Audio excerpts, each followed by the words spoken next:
Week 3 of football is upon us as we see the Troy Warriors take on the Irvine Vaqueros. Up in the press box today, I, Soham Dev, am joined by, Ian Diaz. and we're looking to see an exciting game of football this week.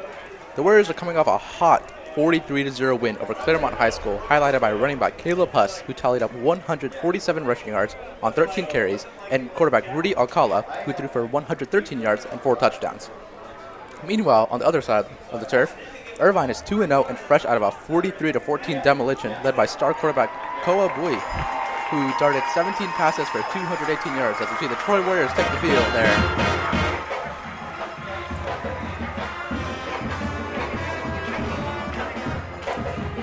Our Warriors running through the tunnel there.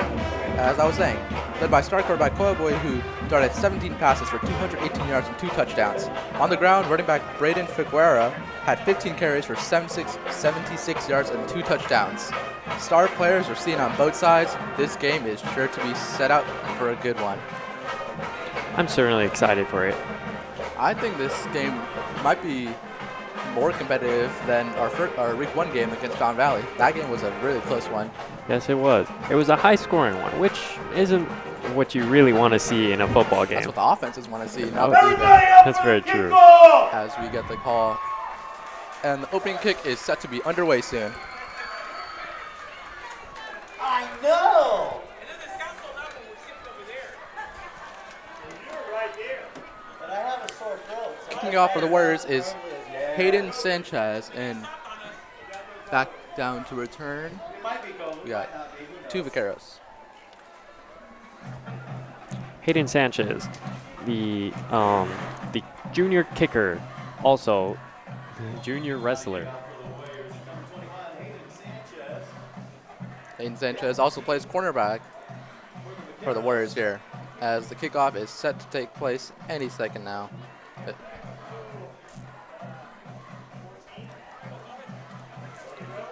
For game plans this week, we're set to see a more passing-oriented game for the Warriors, and the game is underway. And we see a surprise onside kick that goes out of bounds.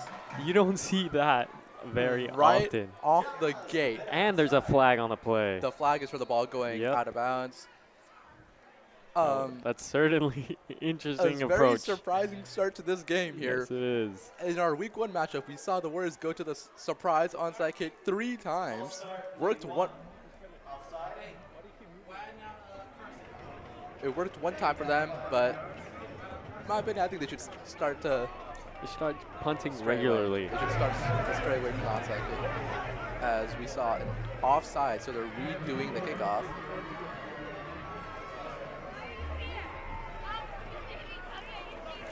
Let's see if they do a normal kickoff this time, as the Vaqueros kind of expecting that. I really hope they do, honestly, because can't give them that free field position. An onside kick, the very first play of the game, is just and insane. They're set back 5 yards now because of the offsides. That is terrible play. Hey, why'd you sit down?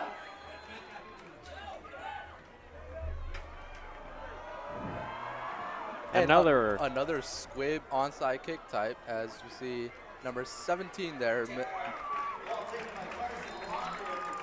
ball there was taken by Carson Walker, the middle linebacker tight end. Picks up around 8 yards on the return. Ball is 35. At the 35. Ball's at 35-yard line now. Irvine offense set to take the field, led by Brandon Figuera, the running back, receiver, and also plays defense. Plays on both sides as well. That was just crazy. Onside kick. And the squib kick. Yeah, that is just interesting plays. And we see number 8 in motion. They hand it off to him. Number 8 running for about 6-7 yards there. Number 8 being Dylan Cruz, the wide receiver, junior, 5'10", 175. That was good. They split the defense right down the middle. Then we saw a lot of motion. All right. While they were practicing, they ran a similar type of play, but instead of the receiver continuing with running, he started backing up for a pass. Let's see if they break that out in this game. Chick play. Something to look out for as the next play. Cowboy takes a snap, dropping back to throw, Rush there by 14. He's Rolling out right. Launches it to a open receiver, and it is underthrown. Good play there by the defense. Broken up. Incomplete there. That was a good try. Good I think he would have had it if he just got in under the ball, because he sort of just fumbled it and he was trying to catch it like it was a normal dart pass, but he should have gone under, caught it like a field goal. I mean, not a field, punt return. But as we saw, good pressure there by the Warriors defensive line. The defensive line is doing pretty good these past few weeks. They forced a fumble and sack fumble a couple weeks ago as we see Kobe take the snap, handing it off to Bryn Figuera. Wow, he just rushed through them. He didn't even need a clearing or anything. Ran through about 4 defenders there for the first down. Signal by the ref. That reminds me of a late season Cowboy Zeke, because when he was younger, he used to be able to just run and run and run with openings and hurdles, but now he just kind of bowls through everybody, which now he's a New England Patriot. Let's see if they feed their Zeke. Feed their Zeke. See Cowboy under center. Tosses it to, once again, to Brandon Figuera. Outside pitch, good for about 4 or 5 yards there. The rushing play up the middle is working pretty well for them. Yeah, good. These early runs are looking to be pretty good for them. Let's see if they continue with the game plan. What we've seen so far, maybe they'll stick with the run. Why change it if it's It ain't broke, don't work. If it ain't broke, don't fix it. Exactly. And as we see 3 receivers out wide, 2 to the left, 1 to the right. Kobe in the shotgun. Number 8 in motion. Fakes a handoff, hands it off to Brent Figuera, who goes up the middle. He breaks a couple tackles. Almost was set free, but dragged down by Warrior. Gets first down. Really good run there by Brent Figuera. I think that end around faked the defense. Brent Figuera had an open gap up the middle to get some, that yardage. First down there. That tackle made by Jacob G. That was a really good. He tripped him up, was able to get down to his legs and stop the run. Good play there by the Warriors defense. Again, we see them splitting the defense right up the middle. Then they could shoot it right up and get around about 5 to 10 yards. If you see the same formation this time, let's see if 8 comes in motion. He does come in motion again. This time they run the same exact play. And Figuera doesn't go for the same amount of yardage this time, but picks up a nice 3-4 yards there on the play. I think we see the Warrior defense finally catching on to that split the middle, up the middle. The defense is finally adapting. We saw week 1, Fountain Valley threw a lot of short passes. Defense didn't adapt. Good to see that they're adapting to the play style now.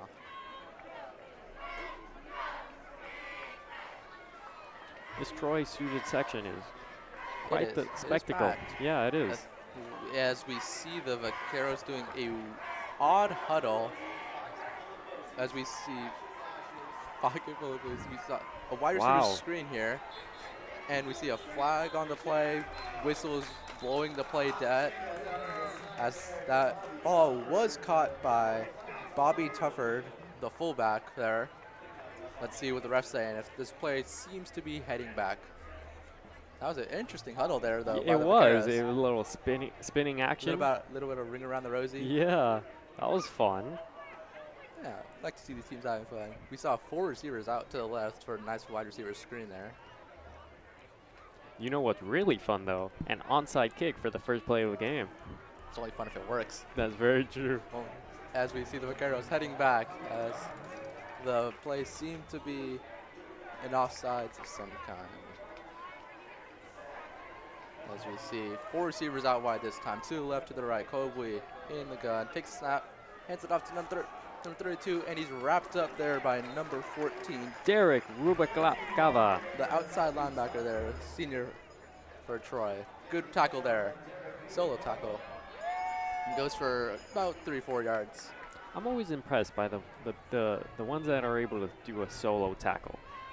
I mean, that's a lot of force coming at you. It is harder than it looks to tackle a man by yourself. Yeah. As we see what seems to be a trip strike formation here for the Vaqueros. They seem to be going to the shotgun a lot so far. Maybe As we see Boy jogging back to throw, and we see an open receiver in the flat. Number 2 there, Joshua Gutierrez, the 5'7", 160 senior there. Pass complete for short air yardage, but nice yardage after the catch there. Will be good for a first down. I believe that was Cameron Baker who made the tackle.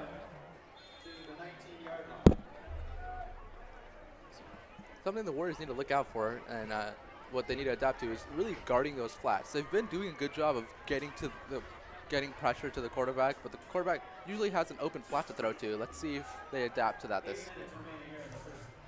I like what the Vaqueros are doing. They're doing a run, pass, run, pass. As we see a blitz here, design QB run, pitches it to Brandon Figuera, who goes dragging on 3-4 defenders there for an extra 2-3 yards.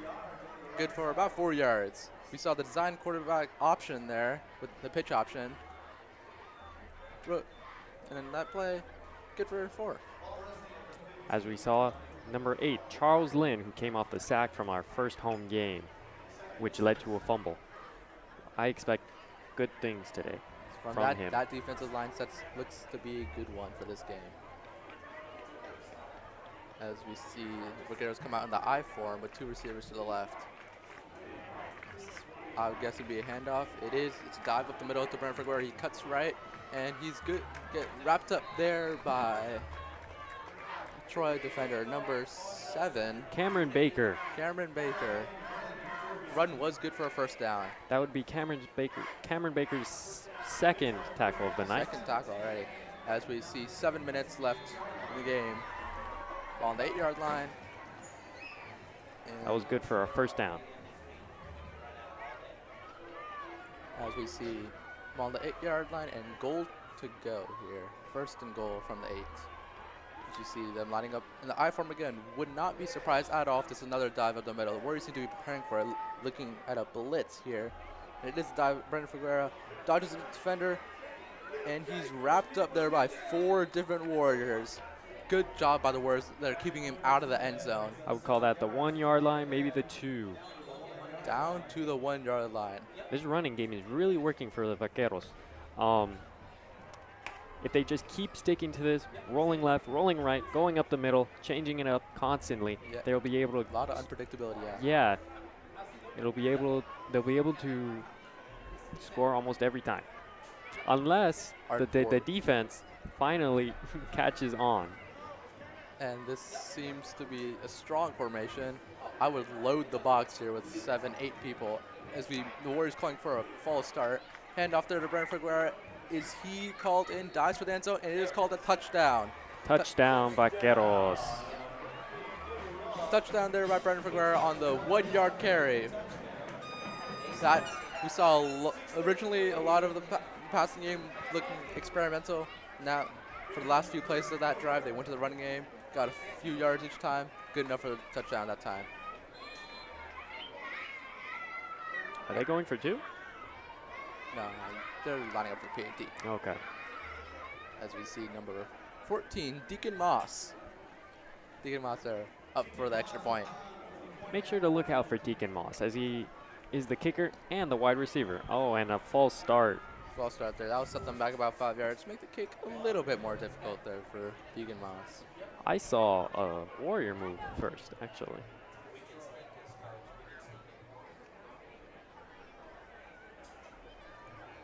The Vaqueros may be calling for a QB sneak here.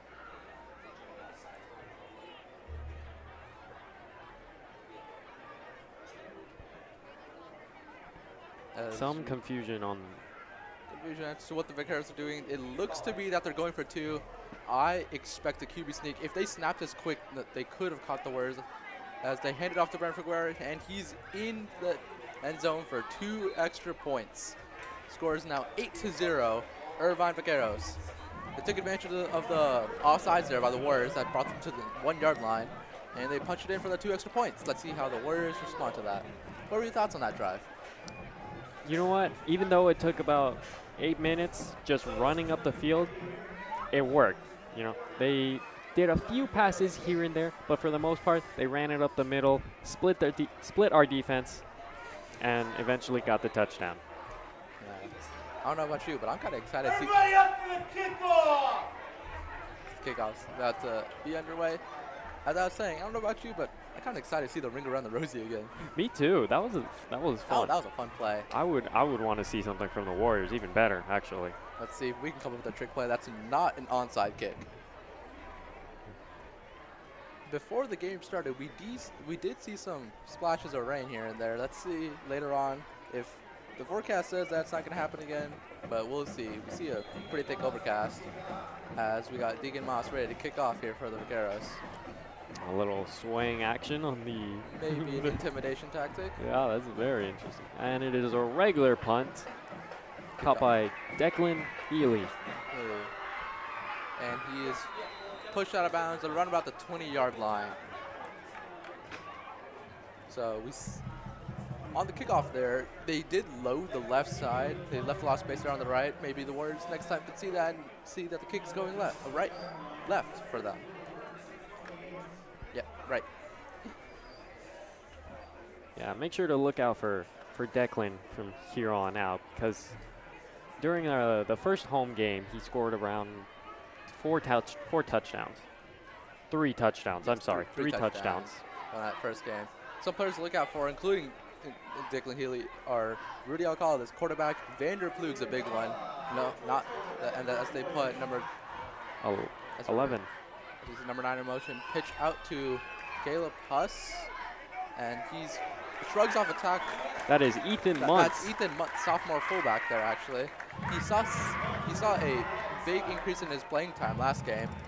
In the week 1, he only had 1 carry for about 2 yards. Last week, Coach Chavez saw Ethan Muntz play. He liked what he saw, put him in for 7 carries, and the first play of the game this time goes to Ethan Muntz. Let's see if they utilize him more this game. As you see, Rudy Alcala driving back to low, looking left, 2 slants, and it's high there for Vanderplug. As we see a flag on the play. Is that another pass interference? Wow. Folks, if you don't know what we're talking about, Vanderplug drew 6 pass interferences his week 1 game, but this flag looks to be near the line of scrimmage. As we saw 2 slant routes there from the left.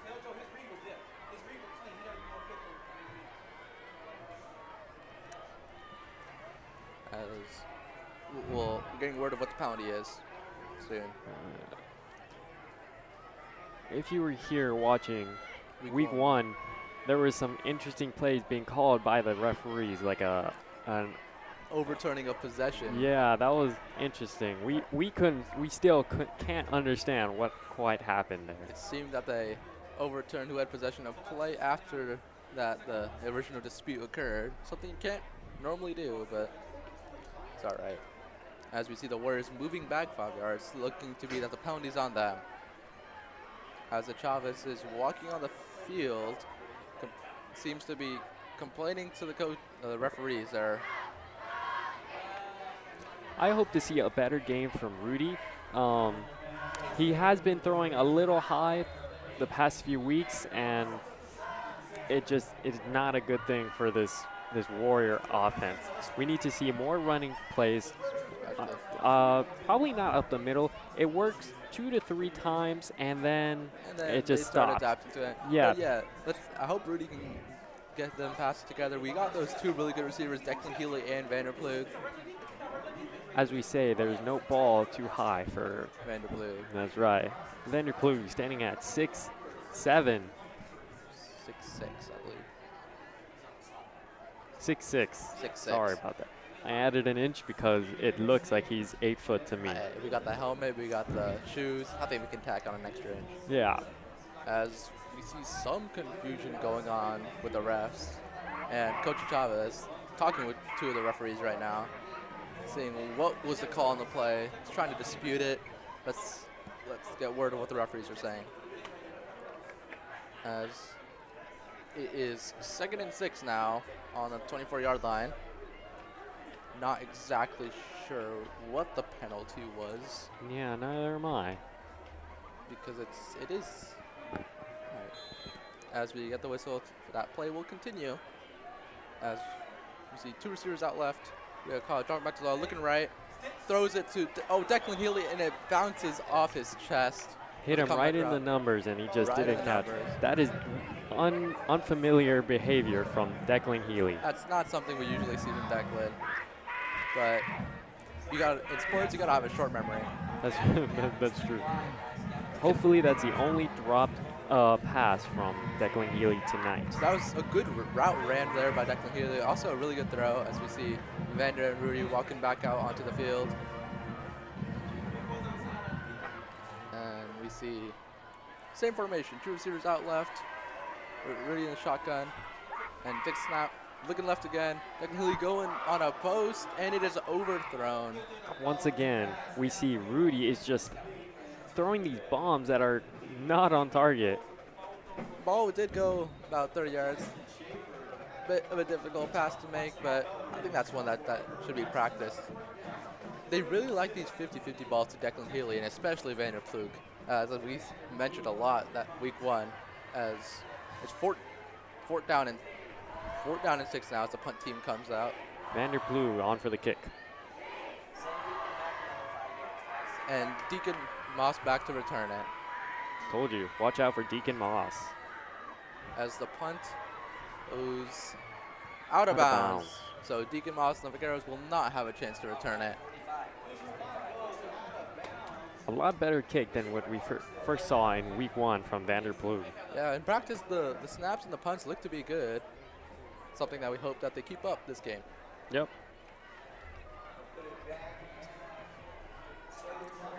We got to stop dogging.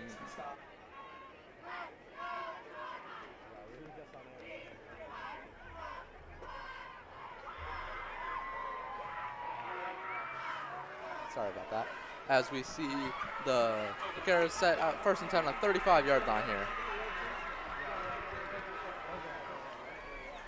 As we see 2 receivers out right, Kobe under center, and he looking for a quick pass there to Deacon Moss. Hayden Sanchez there for the tackle, and he grabs his leg, pulls him out of bounds. Good tackle, good solo tackle there by Hayden Sanchez, cornerback. Saw another quick pass in the flats. This time the Warriors played the flats. They played these quick passes. Only a gain for about 3 yards. 2nd and 7 now. I'm not sure about you, but I saw a wrestling move from Hayden Sanchez. Yeah, he's pulling on the leg. Is he a wrestler? He is a wrestler. He is a wrestler. I wrestle with him. He did a little ankle pick to a gator roll. Hey, definitely worked. Yes, it did. As we see Vaqueros in the huddle, looking to be 2 receivers out to the right. Deacon Moss and Brandon Garlock. As we see Colby with 2 running backs in the backfield and the shotgun. Slot. Motions Brendan Figueroa out. Look at the wheel. And Deacon Moss seems to be wide open. The catch is made. They miss the tackle, and he's in for the touchdown.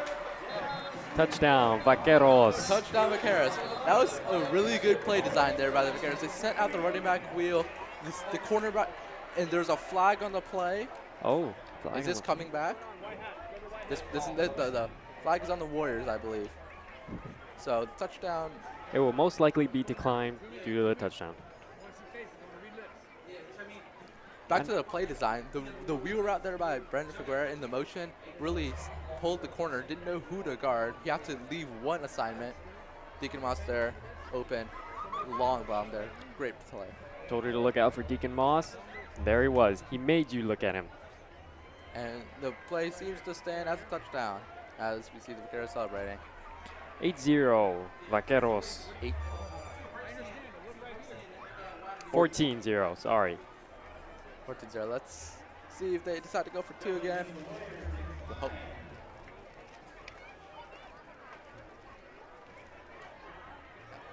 let's see if hopefully we don't get another offsides on this PAT. I don't know about you, but I'm a little uncomfortable with the amount of flags that are being thrown on the Warriors. They need to start playing a bit more conservative. Yep. I mean, this game, about to be 15-0, pending the extra point. This game's kind of close to getting out of hand. Hopefully, it's just the warm-up jitters. Let's see if they get back into the rhythm of things.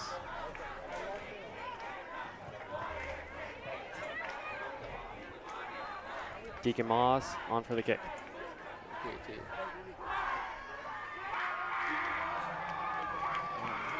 Good snap, good hold. Kick is good there by Deacon Moss. Score is now 15-0 for the Vaqueros. Let's see how the Warriors answer back this time. It is 15-0, Vaqueros. 15-0. If you remember, the Vaqueros, they went for the 2-point conversion and they were able to get it. Here we see Coach Chavez talking to his guys. Probably not too great of a talk. I don't think he doesn't look to be very happy. I wouldn't be either. With both how the offense and defense is playing right now. But he's rallying the troops, getting the offense back out onto the field. Let's see how they answer back. Everybody up for the kickoff! Do not count the Warriors out of this game. Big plays is something that they are known for. Mostly looking at Vanderploeg and Declan Healy. Vaqueros coming out for the kick here. Let's see if we see another swing type action thing going on here. And they are loading the left side again, so the Warriors should respond by going where most people are. Deacon Moss out for the kick. Back to return Declan Healy and Caleb Huss. We haven't seen much action from Caleb Huss yet. We have not. We haven't seen much action from anybody. That's very true too. As Deacon Moss kicks it far to the left, I would let this go for a touchback. Yes. It is a touchback. Touchback ball there. Ball will be on the 25-yard line. If my knowledge of high school rules are correct. As we see the Troy Warriors take the field once again, looking for a better result than last time. Coach Chavez is there talking to his guys, trying to figure out how are they going to adjust to this Irvine defense. And Troy Warriors, led by Rudy Alcala, take the field once again as they're going for the huddle. Ball on the 20-yard line, not the 25, with 5:28 left in this first quarter. Rudy Alcala understanding here in very tight formation, as we saw maybe a jump there by number 12. Hands it off there. Play action, passes it to number 9. Out. Caleb Huss. Down the sideline, stiff arms him and is pushed out of bounds there by number 22. Number 22 there. Jackson Schaefer pushing Caleb Huss. Caleb Huss, that's right. Caleb Huss there. Isn't that ironic? We were just talking about how Caleb didn't have much action. There he is, proving us wrong. Love to see it. Love to hear it. Let's see. I'd like to see a bit more of that play action. Working pretty well for them. As we see it go to James and Caleb Huss again. Once more.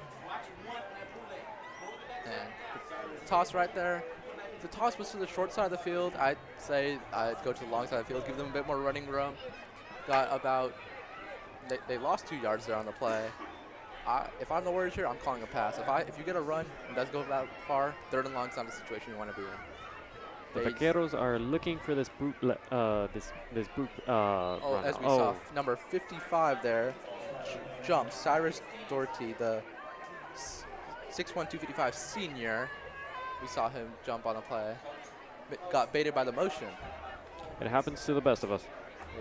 As we see, the Warriors now advancing the ball 5 yards. So from 2nd and 12, it goes to 2nd and 7 on the 41-yard line. As Deacon Moss is running onto the field. That's a matchup I'd like to see there. Deacon Moss versus Vanderploeg. That is a great match. Except that Vanderploeg has around a head taller than the Deacon Moss. As we saw the fake toss and the run there by number 15. Number 15, Ethan Munt. Ethan Munt. As I said, we're seeing a lot more of him. Yep. Sophomore. 5'9", 190 fullback. We're seeing he's getting a lot more playing time in these past few games. I mean, he's proven that he's capable of running this ball deep and down. As we see another handoff, and that is Caleb Huss. Caleb Huss pushed back there about 4 yards. Refs will give him forward progress, as that run is good for a first down. most likely these Warriors are going to run it maybe one, maybe twice, maybe 2 times, and then they'll switch off to the passing play, either Vanderploeg or Declan Ely. I hope so. The tight formation, this seems to be another run. It's a pass. Oh, Vanderploeg wide right open. in the middle. And he is running 10-5, touchdown Warriors. What a play there by Vanderploeg. They've been running for the past 5 plays, but the play action baited the entire Vaqueros defense. Vanderploeg running down the middle, wide open. Rudy Collins hits him right in the middle. Just great play, great throw, great catch. Running all the way down for the Warrior touchdown. Nobody saw that one coming, not even the Vaqueros. Not even. I said that they were running that ball. They proved us wrong too. We expected a play or 2 that are running, but as we see, the Warriors going for this. I believe they might be coming back from the PAT. They tend to do this. I believe we saw this in week 1. They tend to line up as they're going for 2, but really Hayden Sanchez is out there for the PAT. As we see, wind to the left. The PAT is good. 15-7 Vaqueros. As we see a decent breeze really to the north side of the field. This is an east-west field, so interesting to see how that affects the kicking. Yeah, I mean, week 1 we saw Hayden Sanchez. He missed 2 PATs. 2 or 3 2 or PATs. 3, and the Fountain Valley kicker also missed, I think, 1 or 2. Yeah, it was just, we were preparing for that deadly and serious hurricane.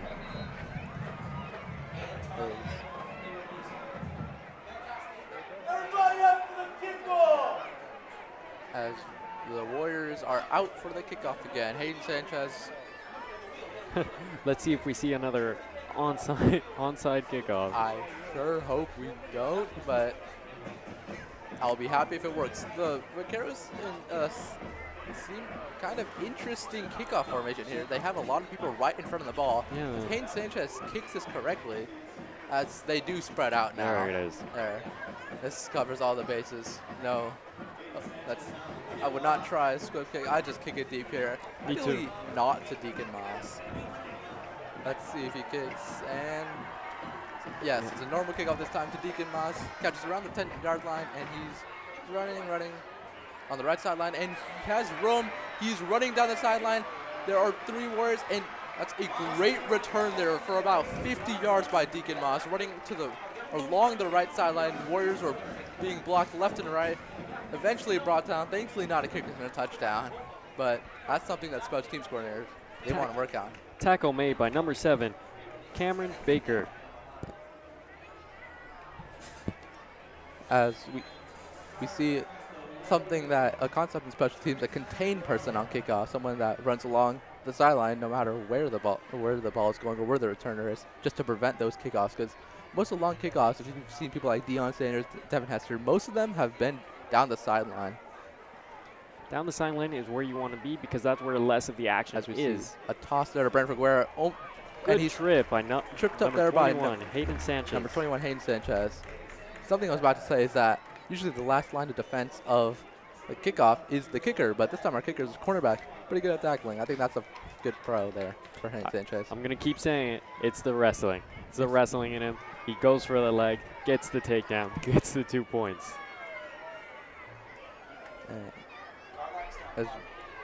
As the clock is ticking down from 3:35, 2nd and 12. The Vaqueros lost 2 yards on that great defensive play there by the Warriors. As they're doing another rigger on the Rosie. Hey, we love to see it. I love to see this. Yeah. I believe this probably will be another wide receiver screen as we see 4 receivers out wide. Yes, another wide receiver screen this time. Remember. Oh, flag on the play, and it was a heavy tackle. This is a heavy tackle. So they have 2 interesting on the ring around the Rosie play. They have 2 quarterbacks out on the field. Their backup quarterback there actually took the snap, number 12, Joseph Tierney, who's a quarterback, also plays the defensive line. He's the one that takes the snap, and he actually passed it to Koabui as we saw a false start there by the Vaqueros. I believe it was number 12, Emmanuel Torosian, who made the tackle. The heavy tackle. The heavy tackle on the starting quarterback, Koabui. You know what? But it's not his fault. The wide receiver, he jumped up to get the ball, and then number 12 just. As we see trips right here for the Vaqueros.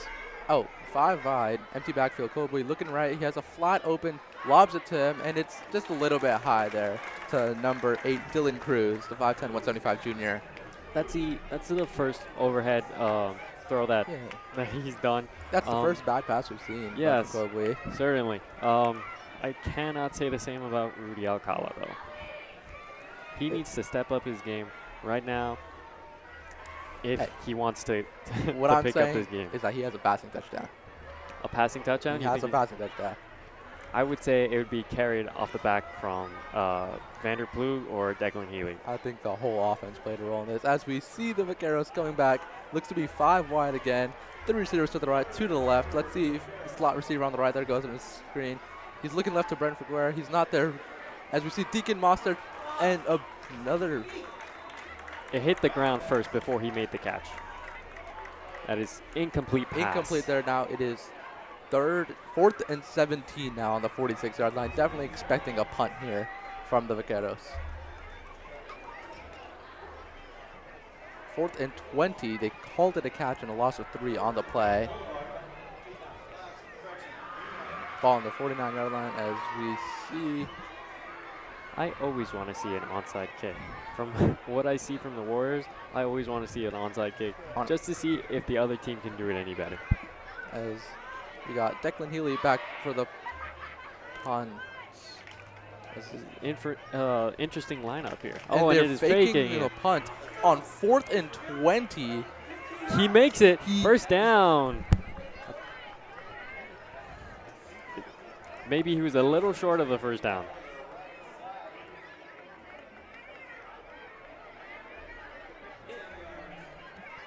As he got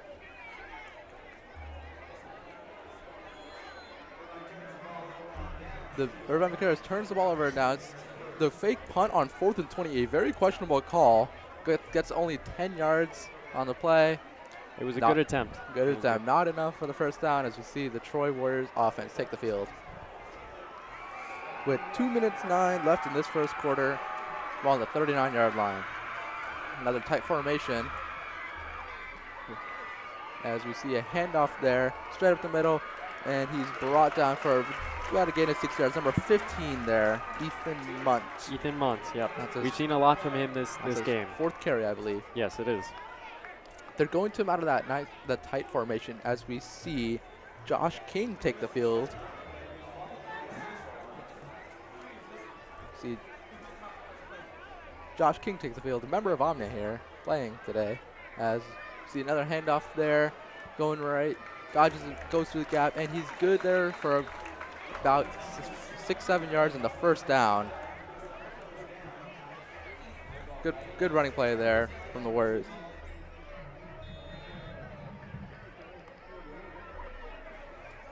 As you see Vanderploeg walking back onto the field, telling Rudy the play. Good run there by the Warriors. They're actually utilizing the running game fairly well this game. Finally, it is working. It is working. Let's see if they stick with it as we see Declan Healy motioned out wide. And we see a quick pass there to Declan Healy, and he dodges a defender, breaks 2 tackles, stays on his feet, and is eventually pushed out of bounds there by number 17, Carson Walker. Good play there by Declan Healy. Juked out one defender, shook off another tackle. If the field was a bit wider, I think he might have gone for a touchdown. I believe so too. Declan Healy. This is what the real Declan Healy should be looking like. Making these types of plays, short and long. Maybe the long can go to Vanderploeg because of his enormity. But we're seeing a lot of good offense here, actually, from the Troy Warriors for these past 2 drives. Ball is on the 38-yard line now, as we see 2 receivers out left, 2 receivers to the right. Really call takes time looking left, and he's another low and short pass there. That was actually his first low pass. Usually it's over. And as we see, that pass intended for Vanderploeg on the play. He threw it way too low for Vanderploeg. 2nd and 10 now, 38-yard line still. But I think they should stick with the pass here. They've been running a couple times. I think they should mix it up. we see the ref give a signal to boost the play clock up. And as we see Vanderploeg lining up outside, out to the left. And another tight formation here. 3 people in motion, Declan Healy and Caleb Huss. A flag and whistle is blown. Encroachment, I believe the call is. Encroachment's on the defense. Well, let's see what the official call is here by the refs. Coach Chavez talking to Vanderploeg. 5-yard penalty there on the Vaqueros. 2nd and 5. Pushes them up to the 33-yard line with 1 minute left in this first quarter. We've seen a lot of changes of possession in this first quarter. As you see,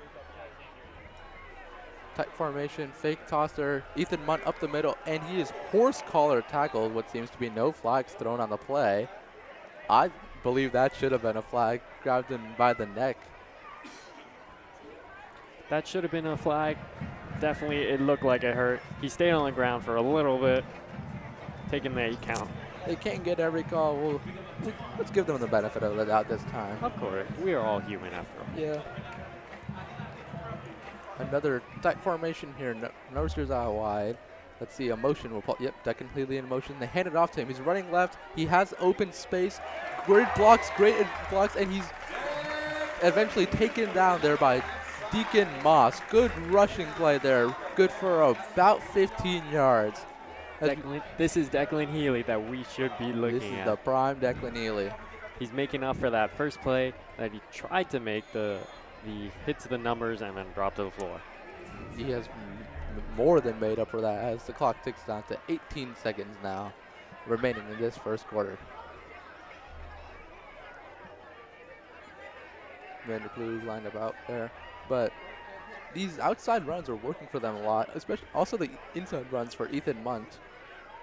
Definitely using all 3 of their backs here as we see a play action, dropping back to throw. Vanderploeg's wide open, and he is a touchdown, Warriors.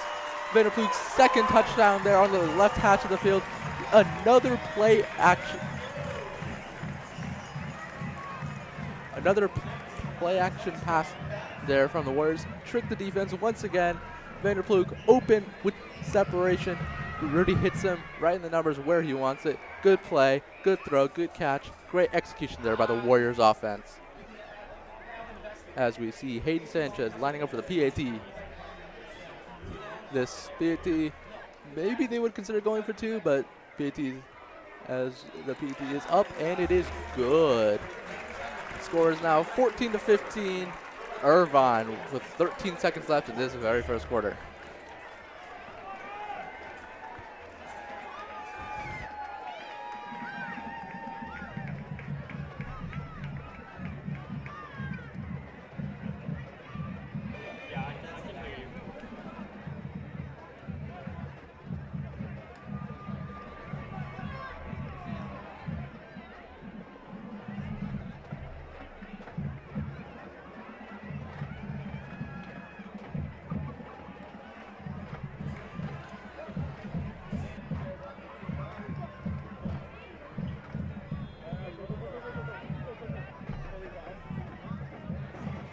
This is the score that we like to see, 14-15 Vaqueros. You were right, Sohan. The Warriors do catch up eventually. They were just getting warmed up there as we see Aiden Sanchez out for the kickoff here. And it looks to be a squib kick, a little bit backspinning on it. Number 17 there. Number 17, and he is Carson brought Walker. down there eventually by 2 Warriors.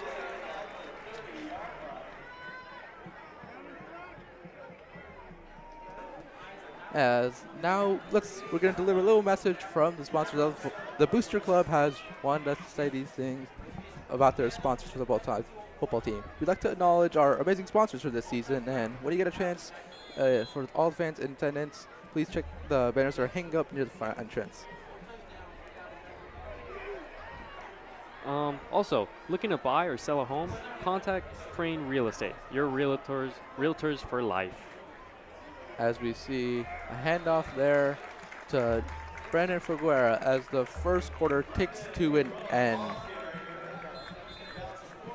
Final score of this first quarter is 14 points for the Warriors, 15 points for the Vaqueros.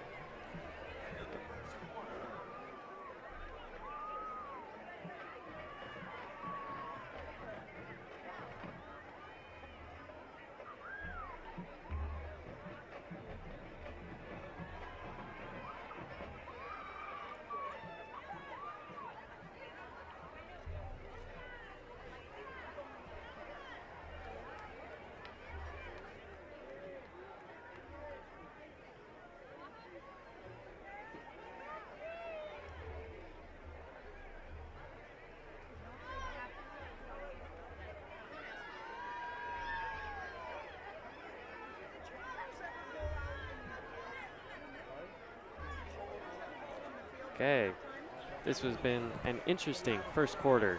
We've seen onside kicks that haven't quite gotten where we want them to. We've seen 2 touchdowns and 2-point conversions from the Vaqueros, and we've seen 2 touchdowns from the Warriors. Both touchdowns by Vanderploeg. On play action passes, yes. What I would call this first quarter is just good football from both sides. The score is 14-15. We've seen a lot of good offense from the Warriors and the Vaqueros. The Warriors going to the air game a little bit more. As you see, a lot of elementary cheer there. That's the first. I've never seen that. As you see, Brandon Figuera there, running left for about 5 yards there on the play. It is now 2nd down and 3 to go. Picks up 3 yards there on the play. And there we see Tomi Inu. Tomi Inu being 250 pounds, 6 foot, junior. That's a big boy. Yeah, it is. As we see 2 receivers out left, 2 to the right. Kobe drawing back to the quick pass high there for Deacon Moss on a wide receiver screen. Now 3rd and 3 for the Vaqueros. This is not what we want to see from if we were offensive coordinators, huh? But we are Troy Warrior students, so that's what we love to see. We love to see that. That was an open pass, but unfortunately, it went right over Deacon Moss's head. I think it might have even gotten them the first down if that pass was complete. I think he was mistaking Deacon Moss with Vanderploeg there, actually. Now it's 4th and 3. The Vaqueros will set out to punt. Will they fake it again? We will see. If they faked it on 4th and 20, they sure can fake it on 4th and 3. As this is an actual punt with Declan Healy back to return it. He puts backspin on it, but it eventually bounces into the end zone. Ball will be put on the 20-yard line. As the Troy Warriors offense will take the field once again. They scored both on their past 2 possessions. Let's see if they keep this going.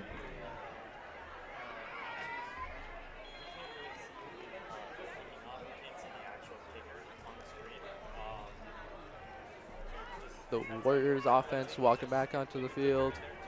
I think they're going to do something similar to what they've been doing the past few drives. A lot of runs, then maybe a pass or 2, then a lot more runs. They try to throw in the passing game a little bit, but majority run, really. As we see another formation that they like to go to, this tight formation. Handoff, play action, actually.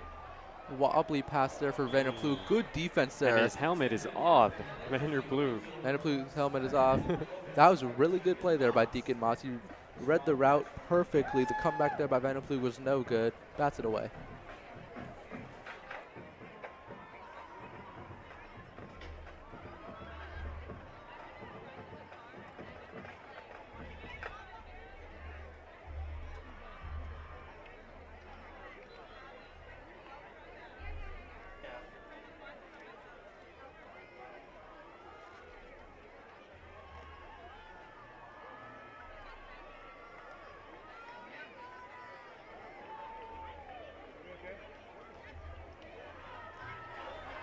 Just a short run there up the middle for 3 yards.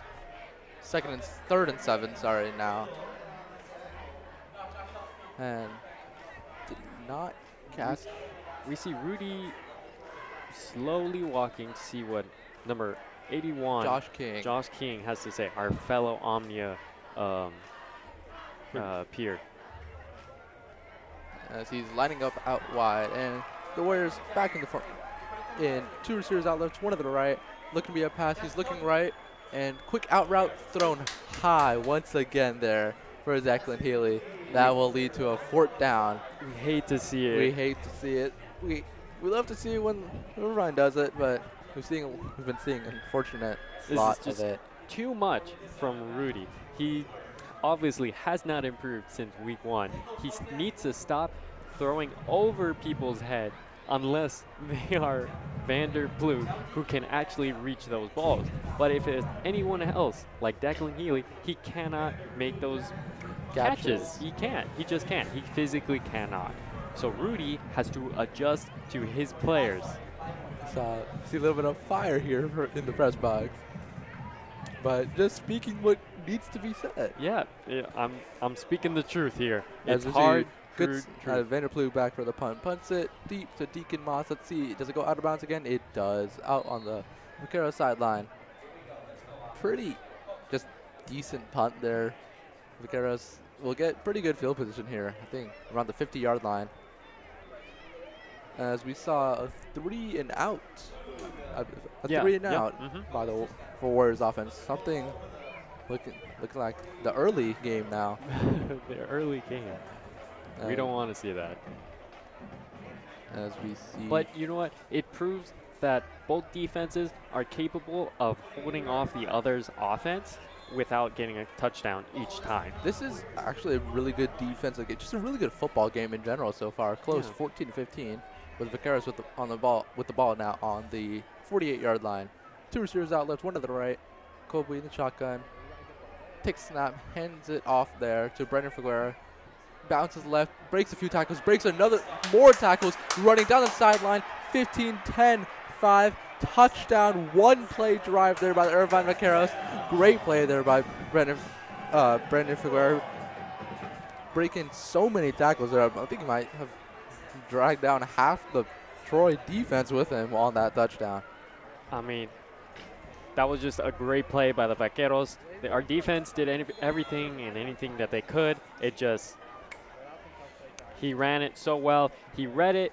He saw his gap that it was closing, so he ran to his left, up the middle, in for the touchdown. If I remember correctly, I think Hayden Sanchez was on the opposite side of that play. Maybe that's why we didn't bring him down. As you see, Deacon Moss here for the extra point. Kowabui and Deacon Moth, those are 2 offensive players. It's a dynamic duo. Yeah. Just like we saw Reminded week 1 of Nolan Olivieris and Noah Benoa. Yeah. Noah Benoa being the QB for the Fountain Valley Barons. That's right. We're talking a lot about that Barons game. That Barons game and this game, they have a lot of similarities so far. We're seeing good offense. We're seeing a dynamic duo on the away team. Let's see if this game turns out like that. Let's see if we get the Orange County Register again for such a good football game. Yeah. I wonder if these Troy Warriors are saving the cards up their sleeves for the actual league games, which are going to be in a few weeks to come. Especially the Fullerton homecoming game. Make sure to watch that one. It'll be nice and fun. That game taking place on September 29th. I believe so. As we see Deacon Moss for the kickoff with Declan Healy and Caleb Huss back as returners. You know, if I'm the special teams coordinator, I might take a page out of Troy's playbook. Maybe an onside kick? I would always love to see an onside kick. But I think this kick is going left and it is going left towards Declan Healy. Catches about the 11-yard line. He's cutting back left, going to the left sideline. Breaks, shrugs off the tackle. Let's see if he can shrugs on another tackle. Going towards the sideline. Dick still on his feet. Eventually brought down there by 3 different Vaqueros. This is Declan Healy for you. I would be embarrassed if I was Hudson Thews, number 18. He got juked out of his shoes. He got juked out. He couldn't make a tackle twice. That was all around a great play there by Declan Healy, really energizing this crowd. Yep. Let's see if he does more of it on offense as the offense takes field here. I would like to see them kind of expand out of that tight formation as they are still in this tight formation. Maybe to like an I formation. I'm expecting, a pass here, looking for Vanderplug, a curl route, dropped right in the numbers. This is the second time we've seen a drop by Warriors receiver in the numbers. That's why one of the first things you learn as a receiver, catch with your hands, not with your chest. That's right. But you know what? Maybe he'll follow the same pattern that Declan Healy did, where he dropped the ball, but then afterwards he's been going making, crazy. Yep, he's been making plays left and right. So, and you know what? Let's give Vander some slack. He did just get 2 touchdowns. So as we're still in this tight formation, Caleb Huss in motion, fake the toss, Ethan Munt up the middle, shrugs off a drag tackle there by number 44. Cottrell May. Number 44, it didn't look like he got the tackle. In fact, it looked like he was a little frustrated as he pounds the floor. Number 44. He had him pretty much wrapped up, but then Ethan Munt kept those legs chugging, broke off tackle, got about 1 or 2 more yards. That was Cottrell May. As the ball is on the 34-yard line. Flag on the play.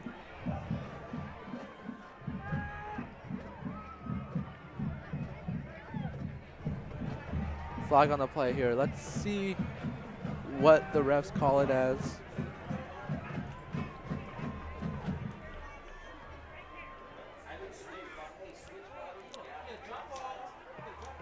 And here you see Rudy Moncala leading his team, hopefully to a first down. 5-yard penalty there on the Warriors, moving back. Now it's 2nd and 15 on the 22-yard line now. As they're still in that tight formation on 2nd and 15. I'm expecting a pass here. It is a pass. That was a horrendous throw by Rudy Alcala once again. But this time, it's not under, it's not over. In fact, it's way to the side where Vanderplug cannot reach. He needs to know the physical attributes of his players, which clearly he has shown us that he does not. Rudy Alcala getting a lot of heat from this press box, but if I were to add anything onto it, I think it might be deserved. I think it is most definitely. He's been missing a lot of throws. Those 2 touchdown passes, I honestly cannot say that they make up for it. They were really easy passes. As we see 4 receivers out wide, definitely going to see another pass here. He is looking to his left, and it's a screen there to Ethan Munt, and he cannot get positive yardage. And he's brought down by 6 vaqueros there. That is one strong guy, Ethan Munt. Ethan Munt is fulfilled. I look at him, I think fullback. Me too, honestly. That is what a fullback should look like. Big, strong, fast. And unfortunately, not enough yardage. Only 3 yards on the play. Now it's 4th and 14. Yet another 3 and out by this Warriors offense. Hopefully the defense can be a little bit better. And hope as the punt team is walking out onto the field. Once again, Vanderplug back for the punt. Deacon Moss for the return. Deacon Moss is one intimidating opponent. I think that name is very intimidating. Me too. Deacon Moss. Shivers. As we see another punt go out of bounds. No, it's not out of bounds, and now it is out of bounds. Rolling along the sideline. That's something that a lot of NFL punters like to do. Yeah, I'm pretty proud of Vanderplug here. Definitely a big improvement from week 1. From week 1, definitely. As the ball is spotted by the refs on the 48-yard line with 8:39 left in this first half. Definitely a good half. Only have to go less than half the field to get another touchdown here. 2 receivers out to the right. I'm expecting a handoff, maybe play action here. It is a play action. He's rolling out to his right. He has an open receiver in the flat. Number 23 is wide open on the run. That looks to be pass interference. That is definitely pass interference. Called on number 7, Cameron Baker. Cameron Baker there. Cameron Baker has been doing quite well he most has of this. 2 solo tackles so far. 3 actually. 3 solo tackles. But the pass interference, something we hate to see. That will bring them all the way to around the 12-yard line.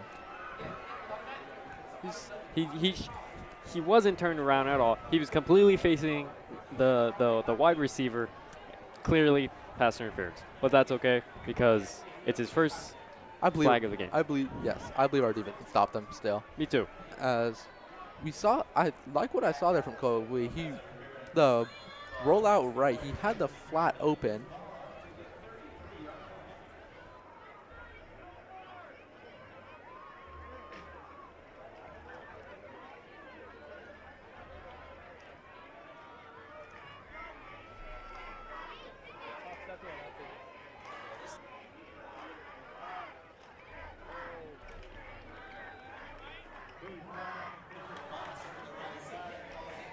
We saw trips right there by the Vaqueros.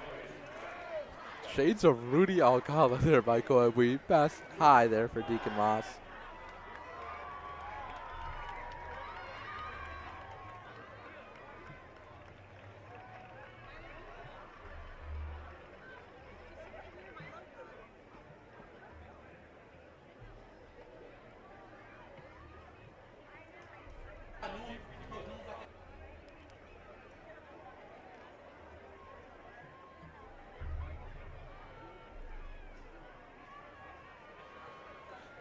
See a handoff there to Brendan Figueroa out to the left side.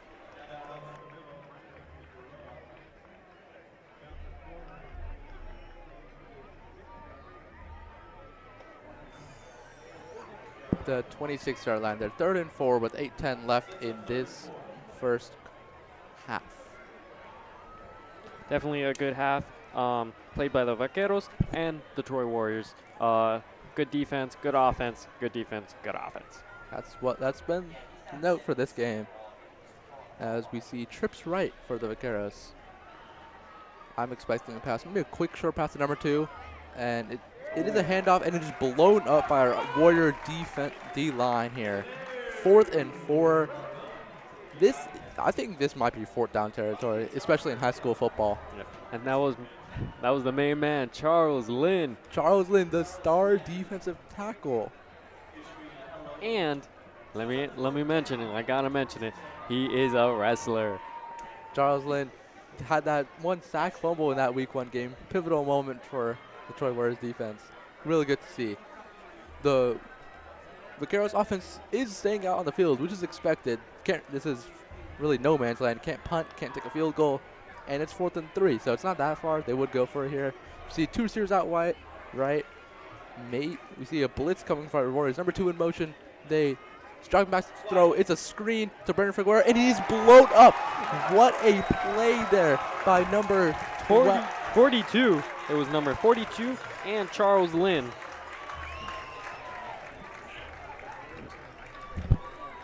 Number 42 and Charles Lynn, who got the assist on the tackle. that was an amazing play there. Smothered, read perfectly. Read the screen like a book.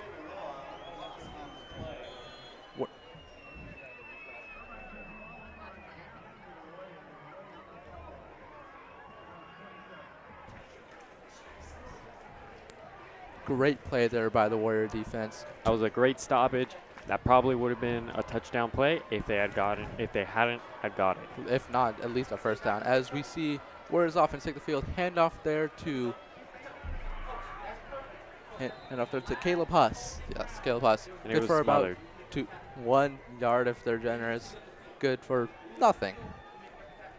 Actually, 2nd and 1 yard actually. I like the enthusiasm of Rudy rolling out right, pretending like he's gonna go for a bootleg pass there. Yeah.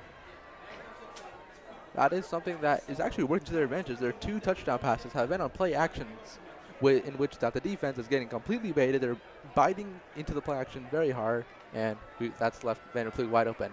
Yeah, we need Vander to take a cut right into the middle, make those plays again. See another handoff here to Ethan Munt. I really like what I'm seeing here from Ethan Munt. He's never letting the first man bring him down. He's like a freight train out there. Yep. He just keeps those legs pumping. And that's all you really can do. You just got to keep it pumping, keep it pumping. I think instead of Ezekiel Elliott, he reminds me of a Nick Chubb more like. Nick Chubb, I can definitely see a Nick Chubb in there. 3rd and 5 with 5:40 left in this half. I think this is passing territory here. Let's see what the Warriors call. They're in the tight formation. Once again, no receivers out wide. I believe this will be a play action. It is a play action. The wheel is wide open. Declan Healy caught.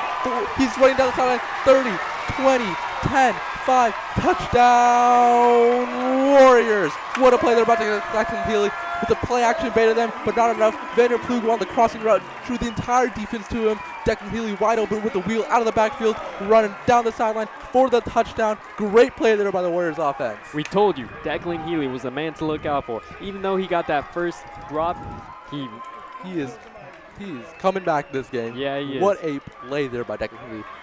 If I'm the Troy Warriors offense here, I'm considering going for 2 here. And it looks like the offense is staying out. No, never mind. It is Hayden Sanchez for after the kickoff. PAT. So, pitting the extra point, 20-22. The extra point is good. And 21-22, we saw a big play there by Declan Healy.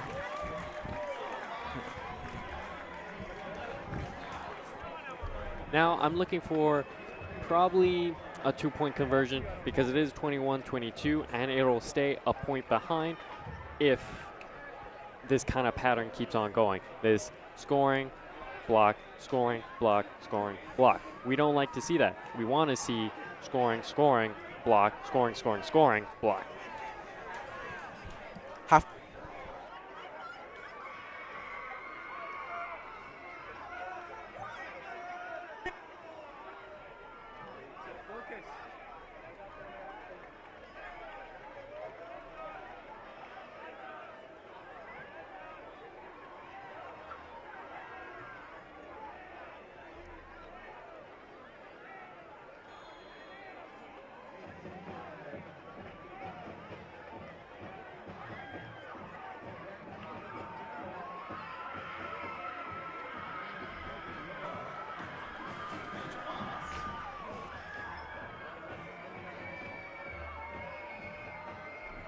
And we see Hayden Sanchez with another onside kick. Perfectly kicked there to Vaquero. And he goes for about 3 more yards. Stay tuned for this halftime. There's 5 minutes left in this half. After that, the end of regulation for this, no, not end. After the end of this half, we will see performances from band. Then we will get some interviews with the coaches. Then our very own Red Hots and all-male dance team will take the field. Stay tuned for that at halftime as the Vaqueros offense takes the field. Let's see if they're ready to strike back at that explosive Declan Healy touchdown. Yep, I'm sure Deacon Moss is probably itching in his cleats right now just to get that kind of play right now. As it's a handoff inside zone there to Brentford Guerra, and he is off to the races down the left sideline, eventually pushed out there by a Warrior.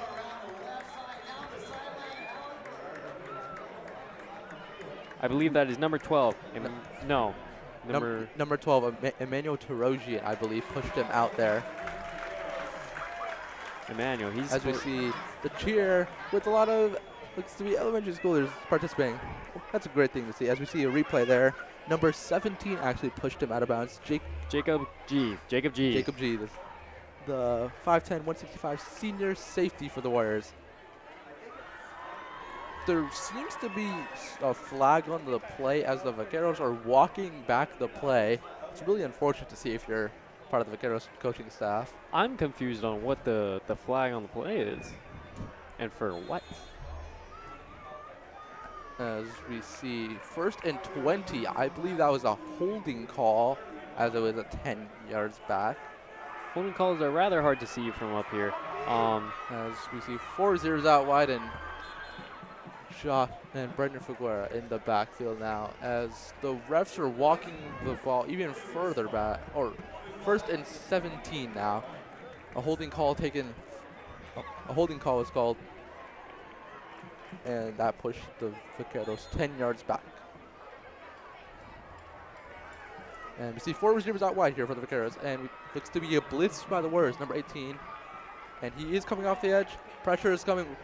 He's rolling up the pocket, scrambles, and he jukes out at one defender, and he is pushed out of bounds there by number 14, Derek Rubalcava.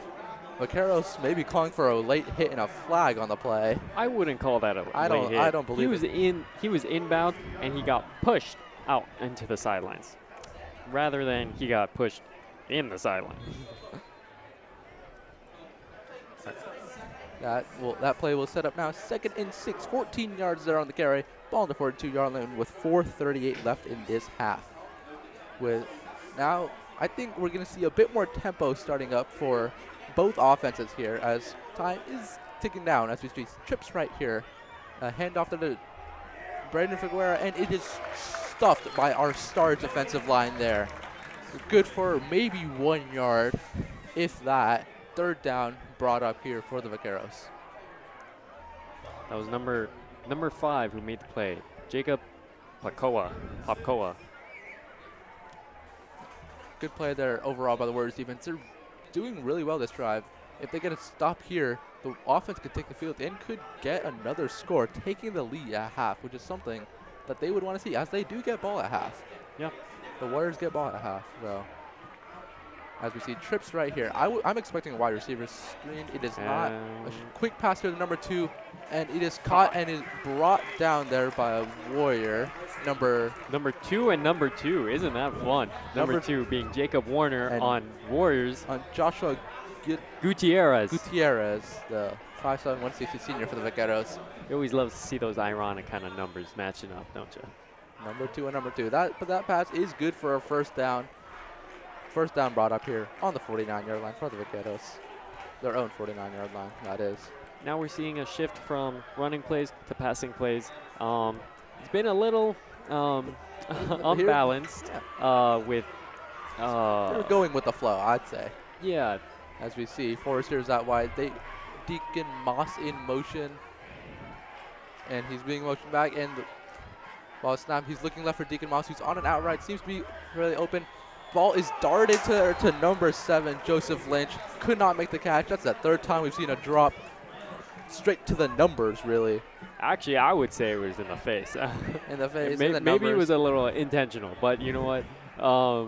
It's okay. Bounced off the face master. Joseph Lynch, the 6'2", 185 junior tight end there for the Vaqueros. It was a little untimely. That's what it was. Just not enough in communication between those two players. Just a miscommunication there on offense. Yep. But overall, I'd say it was good play design. It would have been good if the play was made. Right. You saw Deacon Moss go out for that out route, dragging a defender or 2 with him, leaving number 7, Joseph Lynch, for open target. As we see a handoff here to Brandon Figueroa, once again blown up by our defensive line.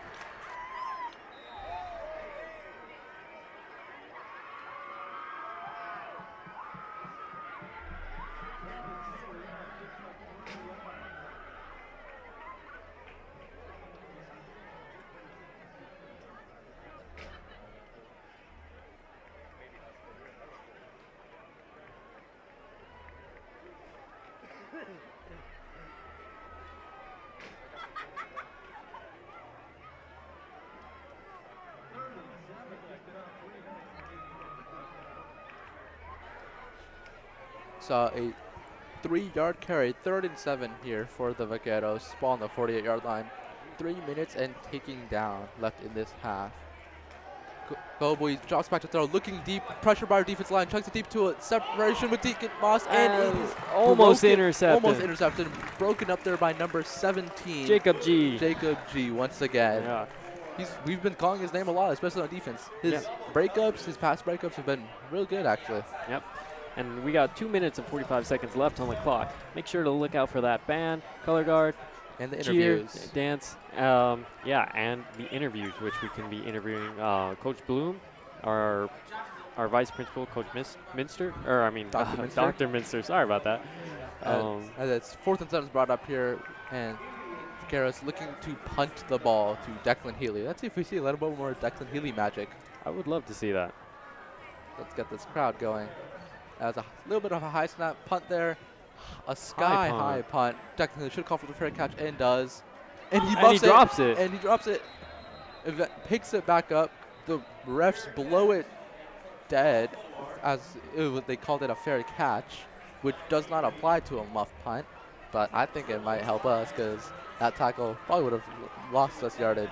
Yeah, you don't really see that kind of thing happen. It was a sky-high punt, like you said, and he dropped it. But he really shouldn't have. It was kind of an easy punt to catch. Good thing is that he recovered the ball and we retained possession here. Yeah, definitely. We see towards the west side of the field. Troy's got to move quick here.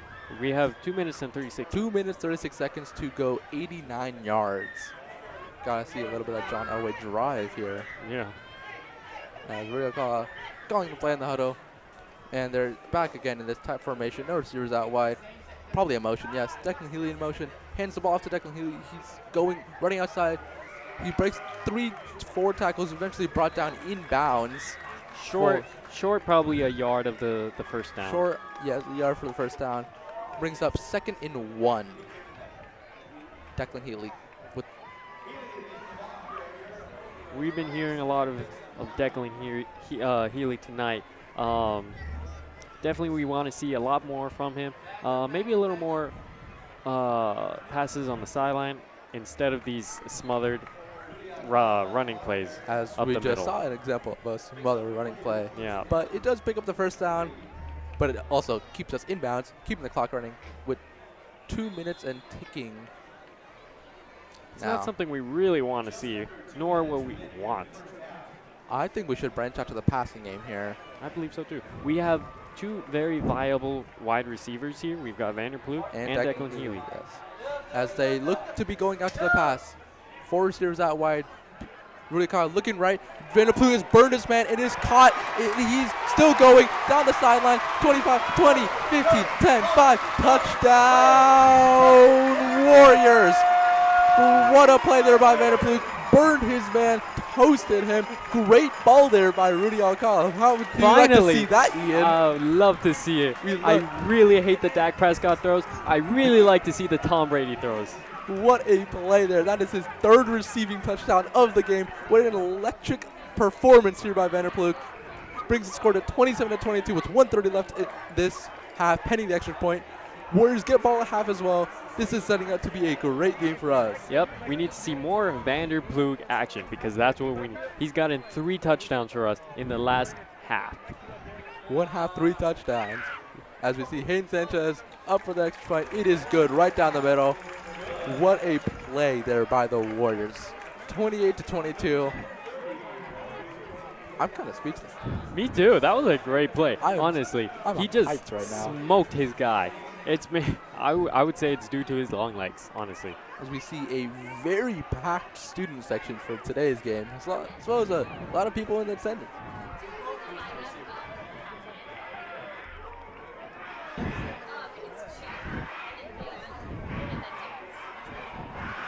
Everybody up to the kickball!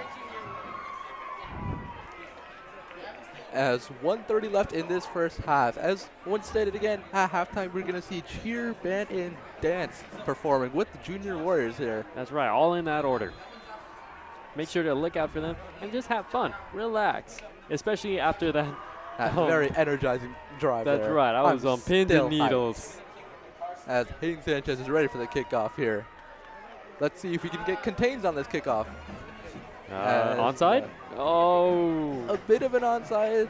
It's a caught at around the 25-yard line by number 17. He's cutting back left, and he's getting a lot of yardage Carson here. Walker. Number 2 and number 21, Hayden Sanchez. The actual punter himself. Mentioned this earlier in the game, the last line of defense. It's good to have Hayden Sanchez, the wrestling cornerback there.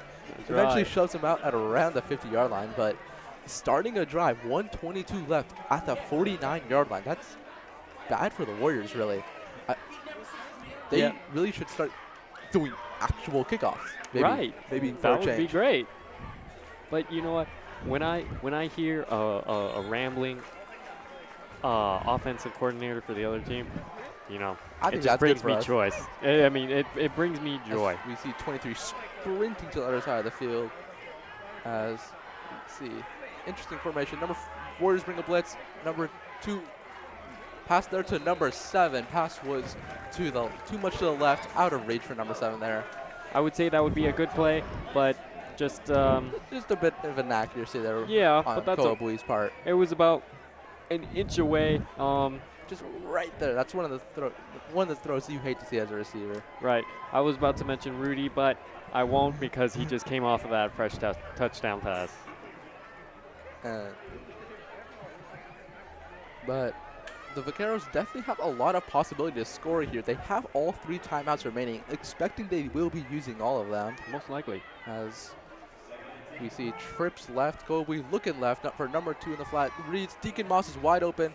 Break, shrugs off a tackle, jukes number 5, going down the right sideline now. Henson just sheds the block and eventually pushes him out of bounds at around the 16-yard line. That was a really good play there by Deacon Moss.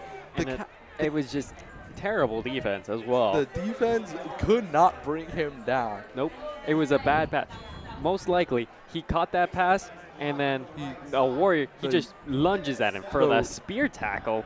Of all things, a spear tackle. Never want to do it. That's a no-no. Big no-no. You want to wrap that. You want to do a conservative tackle in the open field there. Right. He would have saved a lot of yards if he didn't go for that spear tackle. As we see 2 receivers out to the right. Expect as number 2 is motioned over. They almost blown up. Brandon Figueroa breaking every tackle. Still on his feet. Pushed out on the 3-yard line now. Charles Lynn is as speechless as I am right now because he missed that tackle. The play looked to be blown up for the first second. Instead, he shrugs off 4 or 5 tackles, brings the ball to the 5-yard line now. Great play there by Brandon Figueroa. This is a mixture of great plays being played by Figueroa and just bad plays being played by our defense. I'm going to try to play the optimist here. If they score here, we do have time and all 3 timeouts to score as they're in the strong formation here, expecting a handoff. Well, as they do, Brandon Figueroa up the middle, and he is denied entry into the end zone, looking to be around the 2-yard line now. With 45 seconds, 4-yard pickup there. If I'm the Vaqueros coach, I'm letting this clock tick all the way down as to not let any time for the Warriors. They seem to be in the hustle, though, as we see another strong formation here. And another handoff. And he is in for the touchdown. Brandon Figueroa's second touchdown of the day. 30-second score there by Irvine. Scores now 28 all, pending the extra point with 30 seconds left in this half. Like I said earlier, it's going to stay this way where the Vaqueros are just up 1 point because of that initial 2-point conversion. Right. So what I'm thinking is the next touchdown that the Warriors get, if they get it, is a 2-point conversion because that's exactly what they need in order to level up this this score. Yeah. As we see Deacon Moss here for the extra point. But that last drive, as the kick is up and good point after. Score is now 29-28 Warriors. 30 seconds on the clock. Let's see what happens. I think the Warriors could get a field goal here. Keep in mind, field goal range not that far for a high school kicker. I would say about the 20-yard line is the cap. 20-yard line is still a 38-yard field goal, as the 10 yards of the end zone and the 8-yard snap, approximately 8-yard snap. But everybody up for the kickoff! And ball will now be kicked off soon by Deacon Moss, probably to Declan Healy. I think we've seen a lot of kickoff magic on the Vaquero side. Declan Healy has been dodging tackles, but there's not much progress coming out of it. No, there's not. Where it's kind of a big difference from week 1, where he was able to get a lot of yardage off of these kickoffs. Yeah. As we see the lineup of Declan and Caleb Huss in the back. As we're likely going to see another kickoff towards the left side of the field. I believe the Warriors should consider maybe cutting this back to their left side. Why is that? They have less people on their right side. They only have 5 on theirs, while they have 7 on the other. And kicks it to his left. Pretty shallow kick, and lets it bounce around the 5-yard line. He shrugs off a tackle, breaks another tackle, and he's going down the sideline. Is he still in bounds? He's out of bounds around the 23-yard line. 24-yard line. That's what I'm saying. This Declan Healy match, he's shrugging off these tackles, he's juking, but the progress coming out of it, it's only like 10, 15 extra yards, which is a lot, which leaves off with 23 seconds left in this half. Ball will be placed on around the 25-yard line. Leaves a 21-yard line. I don't think that's a very generous spot, but leaves us with 79 yards to go in 23 seconds with 3 timeouts. See, the thing is with Declan right now, he's making the plays look good, right? He's making it look pretty with these spins, these sheds, you know, but it's really Vanderploeg who's making these big plays, making the touchdowns. He did have that wheel route touchdown last drive. Yep, that's right, that's true. He needs more of them. We see 4 receivers out wide looking for a pass. I target as we see a short pass there by Rudy Alcala once again. I think now is the time Coach Chavez tells Vanderploeg, go. I agree. He's just kind of Hail Mary kind of thing right now, right? You've got 19 seconds on the clock. I wouldn't exactly call it Hail Mary. I'd say put Vanderploeg on a go, throw a good ball to him. Chances are he's coming down with it, or there's a pass interference. Right, but really, what's the difference between a Vanderploeg Hail Mary and a Vanderploeg screen pass? Well, what's the difference? Yeah, what's the difference? He always gets it right up the middle. We see a running play here from the Warriors, something I don't know what they're doing. Are they running the clock out now? It appears to be that they're running the clock out. I'm kind of disappointed to see the half end that way. Maybe try for a little bit of halftime magic, but final score of this half of football, Warriors 28, Irvine 29, set to be a very close and exciting game. Right, now for the halftime. Make sure to look out for that band, cheer, and dance. And the headline by the Junior Warriors here. Right, and make sure to look out for the interviews that are coming up with the coaches.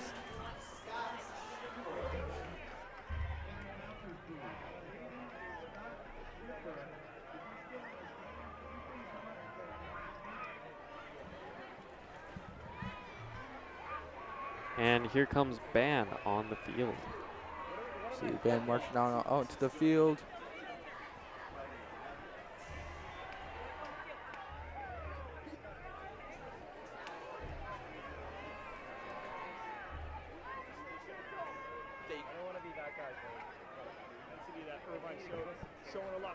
The second half, we got to take it to him. Awesome. Thank you. Anything else you'd like to add? No, ma'am. Thank you. Appreciate it. Thank you. Have a great night. Saw an interview there from, I remember an interview there with Coach Chavez. We see Warriors walking off the field, band marching onto the field, as well as our Junior Warriors and dance and cheer.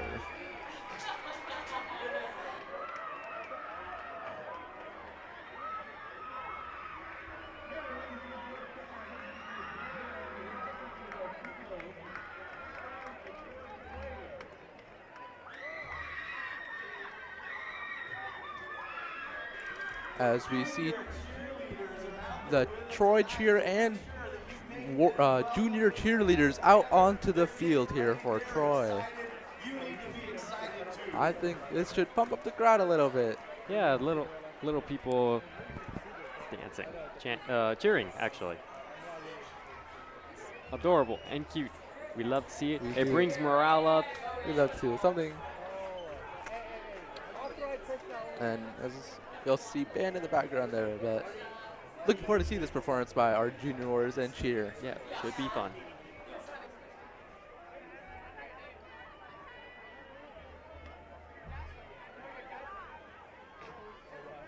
And for copyright reasons, we will be cutting out the music. We are sorry.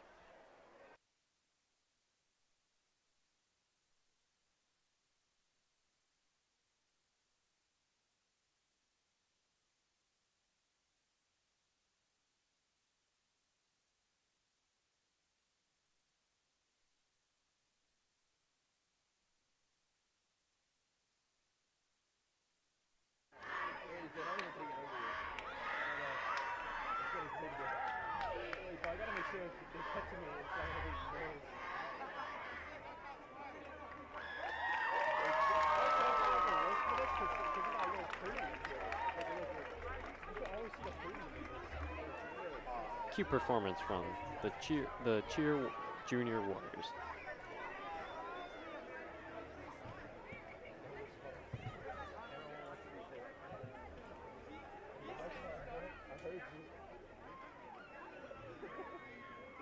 Because you were right next to my ear, so I don't know if it was like. That's good. That's good.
And that was the cheer juniors dance.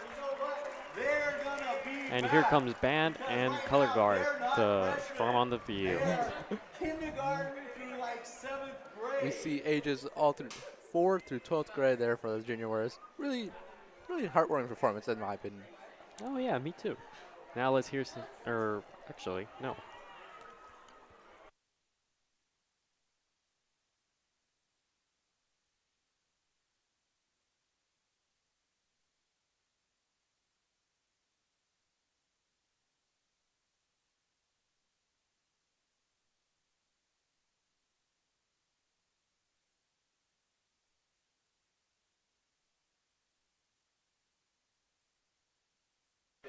And this is Troy Band taking the field.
Earth Rising is the name of this show.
And that was band and color guard. Now on to the Red Hots and all male.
And that was Troy Red Hots and all male.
as the second half of football is about to commence here. Great performances there by our junior warriors of cheer, our Red Hots and all male, and our band.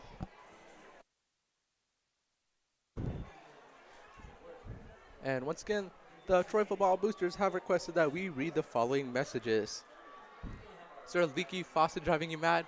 You should call Robert Pylon's Plumbing Services. Keep an eye out for the banners posted around the stadium if you are viewing in person or know anyone viewing in person.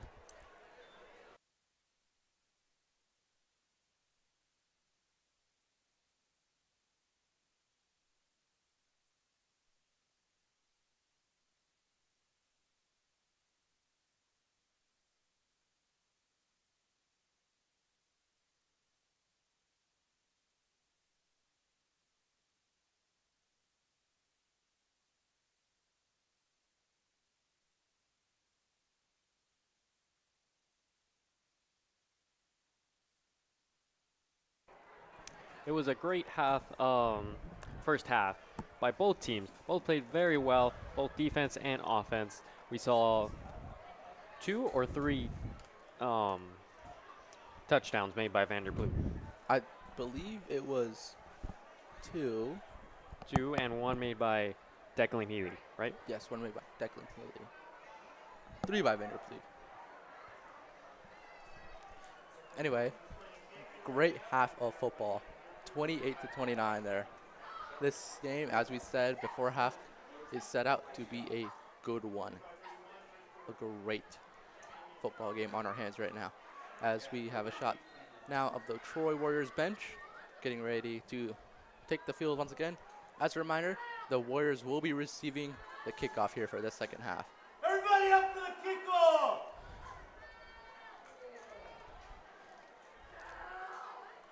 I'm sure we're going to be able to see more Declan Healy and Caleb Huss in the back. Yep, there they are, lining up in the background. Maybe we see a bit more of Declan Healy magic on this Hopefully we kickoff do. return.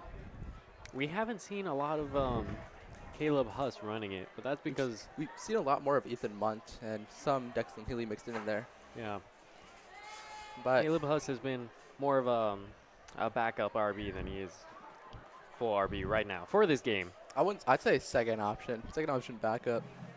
2 actually pretty different things, but they are kind of air raiding right now. Yeah. Well, the threat of an air raid, definitely. Every single play they could be passing. But once again, Deacon Moss out for this kickoff. Probably going to be a kickoff left towards Declan Healy. It is. Declan Healy will catch us at around the 5-yard line, and he's running. And it is thrown down. Flag on the play. I think that's a good flag. It looked like almost face mask. Looked like a face mask. Probably a horse collar. Just Yeah, basically probably. grabbed the head and neck area and threw him down there. But that was Carson Walker, the flag.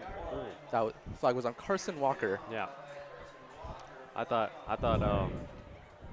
Declan Healy was going to be out for a little bit. He was slow to get up, but he was just taking the 8 count. He's walking to the sideline under his own weight, something we'd like to see here. As we will see the Troy Warriors now take the field at the 33-yard line now. There he is, the man, the myth, the legend, Declan Healy. In the huddle with Coach Chavez and all the other Warrior offense. What are you expecting from this second half of Warrior offense?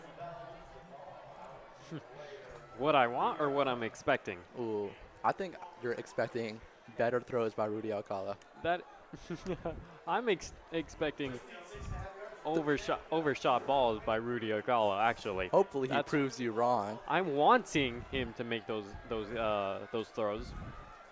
And the Warriors are in that formation with one receiver out wide. And Caleb Huss in motion. They hand it off to Caleb Huss, going down the right sideline, and he is pushed out of bounds there by Big Boy. Big boy. Caleb Huss there, run good for, I'd say, 9 yards. That is one of the very few plays that Caleb Huss has actually been in. Yeah. Really. I wonder what the coach is thinking right now. We're seeing his utilization being a bit more sporadic, like here and there. Like in Fountain Valley, they're using him almost every other play. Yeah, him and Declan Healy, where we haven't seen much from this offense. As we see yeah. Rudy Alcala Oh, with a design run. there and he is. There he is. That is driving Ethan outside. Muntz. Juke. A wild juke. He's off to the races. Finally dragged down from behind at the 20-yard line by Number 19. 19 there. Gavin Walker. What a play there by Ethan Hunt. Originally, it looked like to be a QB draw. Hands it off to Ethan Munt. Goes up the middle. The speed there for the fullback, if you saw that. He may look big, but he has some wheels.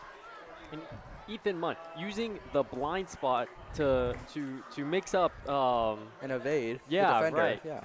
He cuts in right, then he cuts in left because he knows the defender, he can't see over his left shoulder. So he'll cut in left, making him have to turn his whole body, making him slow down. And there's a flag on the play. False start probably on the Warriors there. We'll set him back about 5 yards. But still, that was a wonderful play there by Ethan Munt. Saw him Yes, it go up was. the middle, cut to the right, and then pretty much off to the races, eventually dragged down. But sets the Warriors up in great field position on the 27-yard line now after the penalty. It was definitely a good tackle from Carson Walker. We've seen that kind of spear tackle almost kind of look to it, but it wasn't direct. It was more off to the side, wrapping his arms around him, throwing him down on the ground. As we see a running play there. From Ethan Munt, once again Ethan taken Munt. down by 33. Thomas Clark. Didn't seem to get much on the play. Might have lost a yard or two. That was good. That was Gave him good defense. Gave him forward progress. Forward 2 yards now. Ball is on the 26-yard line now. 2nd and 4. Or 2nd and 14. So far, we've seen a lot of run plays from Ethan Munt and not a lot from Vander Ploeg, who you see on your screen at the very top. As we see the Warriors go into the shotgun now. Maybe expecting a pass. Yep. Looking to Declan Healy on the curl route. Catches it. Running down the sideline. He is off to the races. 10-5. Did he get in? Reaching for the end zone. What's the signal? Refs call him short. I don't see any touchdown. I didn't see this. They call him out the 1 yard line. We have a replay here. Let's see, get a closer look of where he ended up. It looked like he went out of bounds just by an inch. Knocked over the pylon. Yeah. So the call is 1st and goal on the 1 yard line. Really just expecting them to punch it in. Probably with Ethan Munt. They sneak it with Rudy Alcala going nowhere. No, but then it is going. It is touchdown. He was originally stuffed by the nose tackle, pushing him back. And it is a touchdown. Warriors. We see the 1 yard QB sneak there from Rudy Alcala. The 1 yard QB sneak there, Rudy Alcala. We actually saw that in week 1. We saw a QB sneak. It was for a first down, not for a touchdown. But still, great play there by Rudy Alcala. And a little celebration there between Rudy and Vander Ploeg. I think he really exemplified a great deal of patience, as he originally was stuffed behind the center. Instead of keeping his legs tugging, he saw a slight opening to the right between the center and guard, went through it, got touchdown. As the extra point here is good. Score 35-29 Vaqueros. But still, they are only up by 6. It is not a lot. Definitely not enough either. Because if these Vaqueros, if they get this touchdown, they're going to be up again by 1 point, because this is how it goes. The first 2-point conversion. Right. That could be the deciding factor of the game. Maybe Coach Chavez is waiting to use that 2-point conversion, but honestly, I wouldn't wait to use it just in case it doesn't work. One thing you definitely don't want to see is that they get a touchdown late in the game and they need to go for 2 to tie it up, and they don't get it. That's something they would hate to see. Everybody up for the kickoff! As the kickoff is now shortly underway. Once again, Hayden Sanchez for the kickoff. Likely Deacon Moss, the return man for the Vaqueros. We've certainly mentioned his name in a good way, a lot more than we did week 1. Yes, he has not missed an extra point yet. No, and he's made a lot of tackles that were vital to this game. That one on the kickoff especially. That's right, the punter hit kickoff. And we kick is underway, and it seems to be a bit short. Will it go out of bounds yet again? And it does. That's the second kickoff that goes out of bounds. The first one was called back, but this one I don't see any flags on the play. So what was the flag? the flag was that the kick went out of bounds. Oh, okay. Kick was out of bounds. Should set the Vaqueros up at the 40-yard line.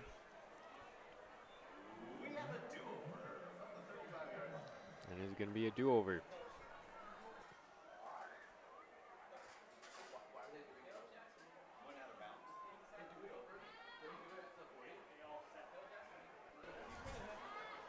And Hey, who said to sit down? This looks like a kickoff to me. Hayden Sanchez again, once again, for the kickoff. That's been his first okay kickoff of the night. Well, I wouldn't entirely blame him, as they do An go to this onside kick. onside kick again. Oh, a little mix-up there between who's going to get the ball. But Vaqueros eventually land on it. That was number 2 and number 22. The thing Josh is Gutierrez and Jackson Schaefer. The special teams play calling is really making it difficult for the defense to stop the Vaqueros from scoring. They get the ball with good field position. They're on their own 39-yard line. That leaves them with not as much really. They don't have to go as far, and the defense doesn't have much space to stop them. Interesting calls. Let's see if they go with the natural kickoff now. As we see strong formation here by the Vaqueros. And hand off to Brendan Figuera, and he goes nowhere. Man, Stopped by smothered. our defensive line there. Great play and a little bit of extracurricular activity. Extracurricular. I like that vernacular that you got there. No flags thrown on the play. It was a clean play to me. They tried running up the middle, but this time they're just not able to split the defense like they were able to in the first half. The Warriors have finally caught on to what they've been doing, so they're adapting, and this is what we'd like to see. That defensive line led by Charles Lynn is one thing to look out for, definitely. As we see Cowboy in the shotgun now with 4 receivers out wide. Takes snap, play, and that might be called a fumble. They called the pass going forward, so it is marked as incomplete, but that's just the burning of a down. Was it a tipped ball? I believe it just slipped from his hand. Not something I want to see from your quarterback, but that brings up 3rd and 10 now on the 39-yard line. They might go 3 now if the defense keeps this up.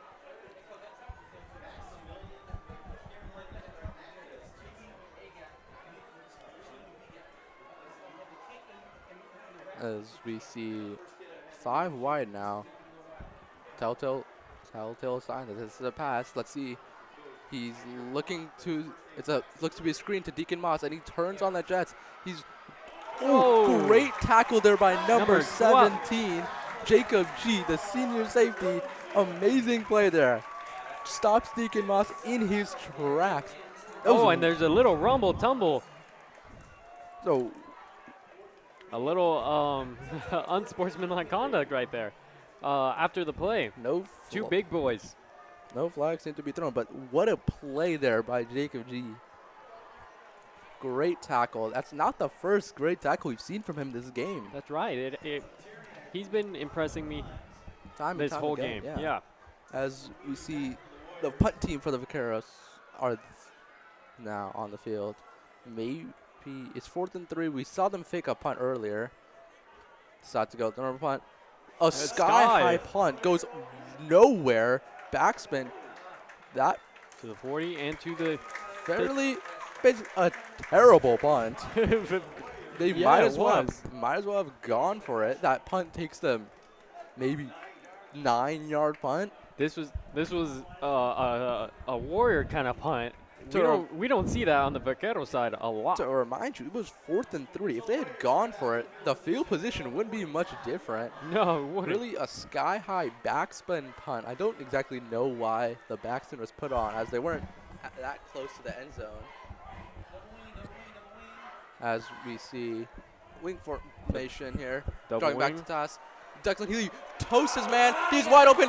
Running down the sideline. 10-5. Touchdown Warriors. Declan Healy.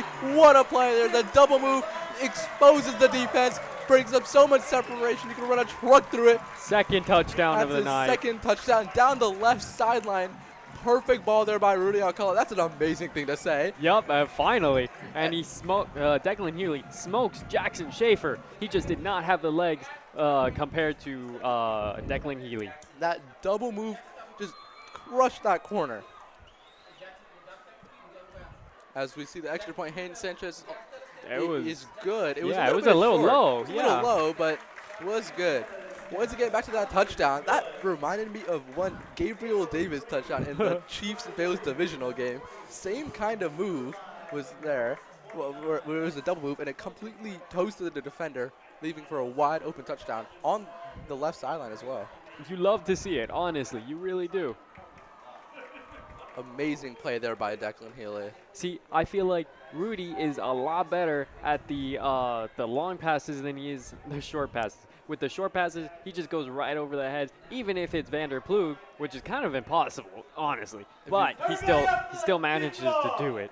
But those long passes, he's been darting. Oh yeah, no, the long passes, he needs to stick with the long passes. Maybe I would say 2 runs and then a long pass. 2 runs, long pass. Then maybe switch it up to maybe a long pass and then a run, maybe a long pass again. They need to be unpredictable. That's what they need to be, unpredictable.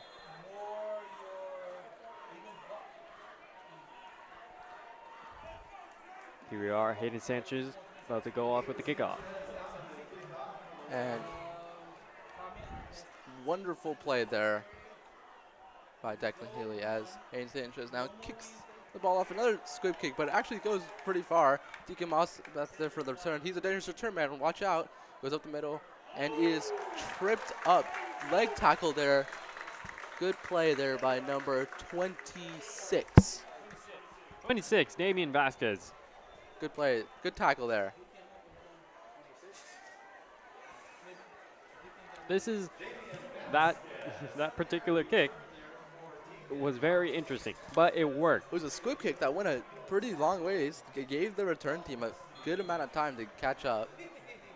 Honestly, it kind of reminded me of my soccer days when we were kicking through the 20-yard line, trying to make a goal into the top ends. That's what it reminded me of. As we see now, he's looking left. He has 2 receivers going deep. He throws it far. Contested pass. It is overthrown by about 5 yards. Intended target number 23, Braden Garlock. He had two receivers going deep. Braden Garlock maybe had a yard of 2 separation. Overthrown by a little bit. Overall, loss of a down. 2nd and 10 now brought up on the 23-yard line. This is something I'm proud to say, but that was not a Rudy Alcala throw. Rudy would have underthrown. No, he wouldn't underthrow it. He's good at the long passes. Remember? Oh, yeah. Yeah, he's good at the long passes. He shoots it right on the dime. Those are Rudy Alcala moments that we want to look for. As we see 4 receivers out wide now for the Vaqueros. Maybe a blitz coming here for the Warriors as we see number 2 in motion. A design quarterback run, maybe a flip option. He does flip it. It's a fumble. Is it recovered? And ball goes out of bounds, so the Vaqueros retain possession.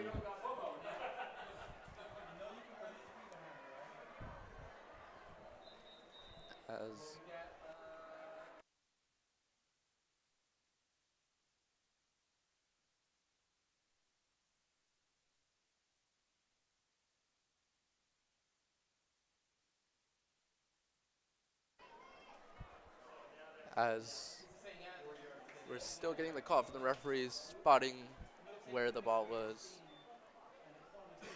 42-19 now. If the Vaqueros want to stay in this game, they've really got to up the tempo and quality of their offense in general. See, this is what I was saying earlier. They need to score a touchdown, and then block, right? They need to park that bus because right now they're sitting comfortably. Even the 2-point conversion won't make it too much of a difference right now because they're up to 2 touchdowns. Yeah. looking for a quick touchdown here, then maybe hoping for a 3 and out and then another quick touchdown. That's the best case scenario for the Vaqueros here. Of course, easier said than done. The referees are discussing what happened on the previous play. It is a timeout, though.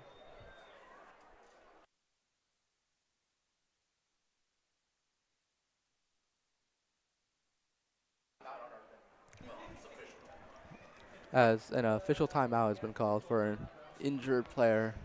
Not something we'd like to see here, but Looks to be a vaquero on the ground. hopefully he's all good and well.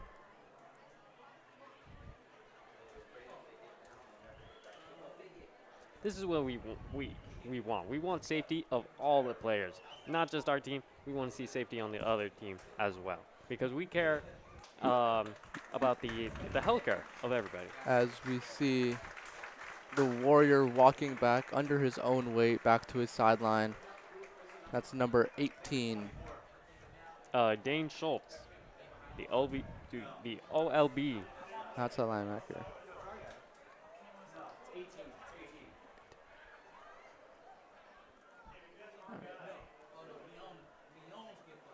The Vaqueros set out to take the field once this injury timeout is over. 3rd and 7 on the 27-yard line with 7:51 to go in this quarter. I am proud of number 18, Dane Schultz, for walking out on his own, on a limb. That is something That's you some want. strength there. That is strength. As hopefully he's all good and well. As Maybe just a cramp. 4 we see receivers that. out wide now we see for the Vaqueros. With Colby in the shotgun. Deacon Moss in motion, and he's looking to his left. He sees Deacon Moss on an out route, and he throws it. Caught there by Deacon Moss. A low hit. A low hit, sending Deacon Moss flying there by number 21. Hayden Sanchez. Hayden Sanchez. We've seen a lot of those tackles by him, but Yeah, he's going in for the double legs. good play there by the Vaqueros offense. Gets him the first down. We saw the motion from the left to the right, then he goes for an out route. Deacon Moss gets them another first down. 1st and 10 on the 37-yard line. This third quarter has certainly proved to be fruitful for the Warriors. That is, I'm enjoying this third quarter. Me too. We're winning. It's always fun when we're winning. As a strong formation, maybe a run here. As yes, we do see a run, and it's up the middle. He's breaking every tackle, still on his feet. Eventually brought down, flags on the play. Brought down by number 14, Derek Rubalcava. And that was number 0, Brandon Figueroa. Brandon Figueroa. I think I would say 90% of the time they go to the run game, they go to him. As there is a flag on the play, we will see what it is shortly.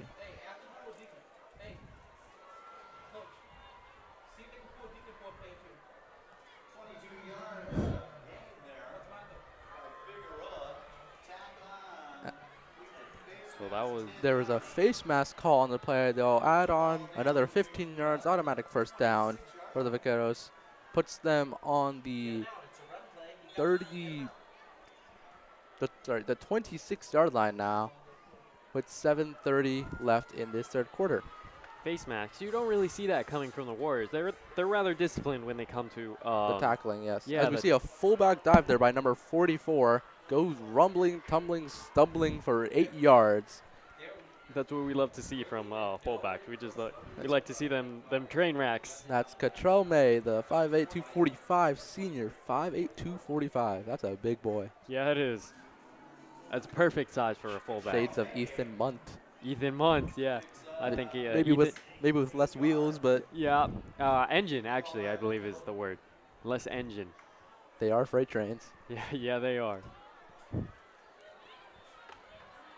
There we see their number 95, the center, Luke Lee, senior 6'2", 290.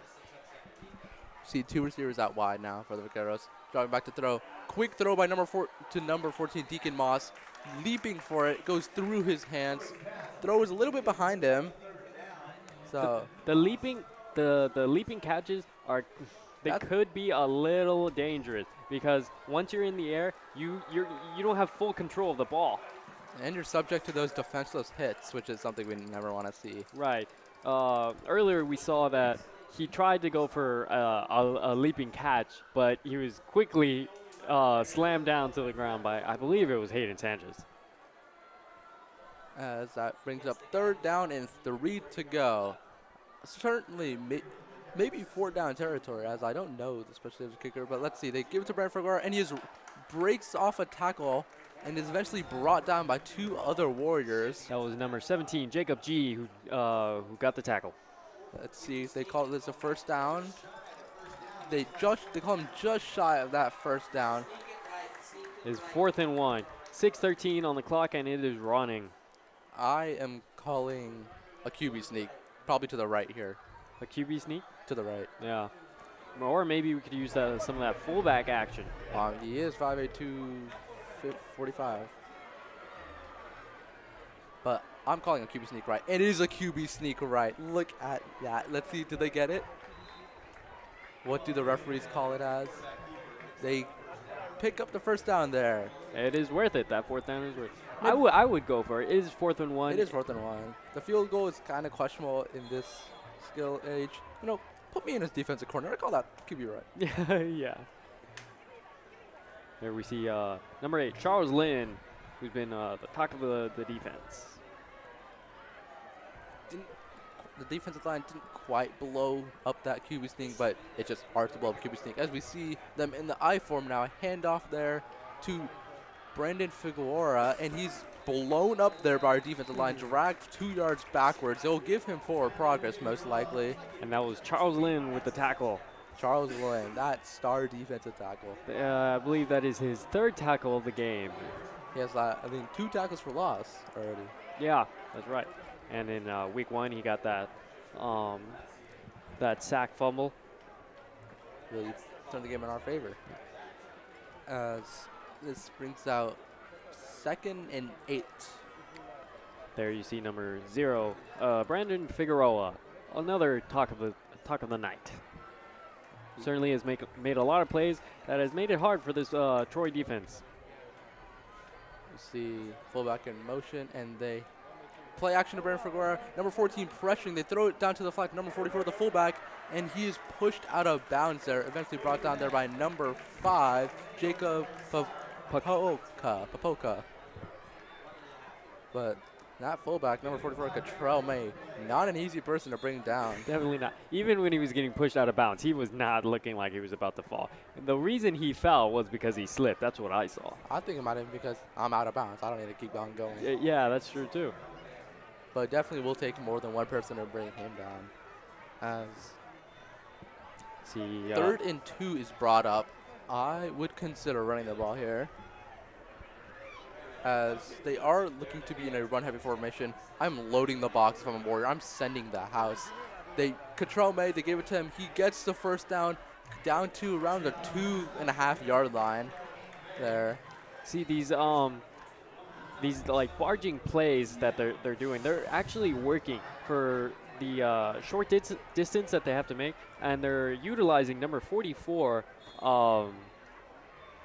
Catrell May, the fullback. They're utilizing him to his full potential, especially when they need those short yardage gains. Yeah, I mean, if you got the tool, then use it. As 1st down and goal to go at the 3-yard line now. We see once again. Oh, we see a jump there by number 77 on the Vaqueros. That's Isaiah Trommel, the 6'2", 290 senior. False start there. So we'll set them back about 5 yards. We'll bring up 1st down and goal to go from the 8-yard line now.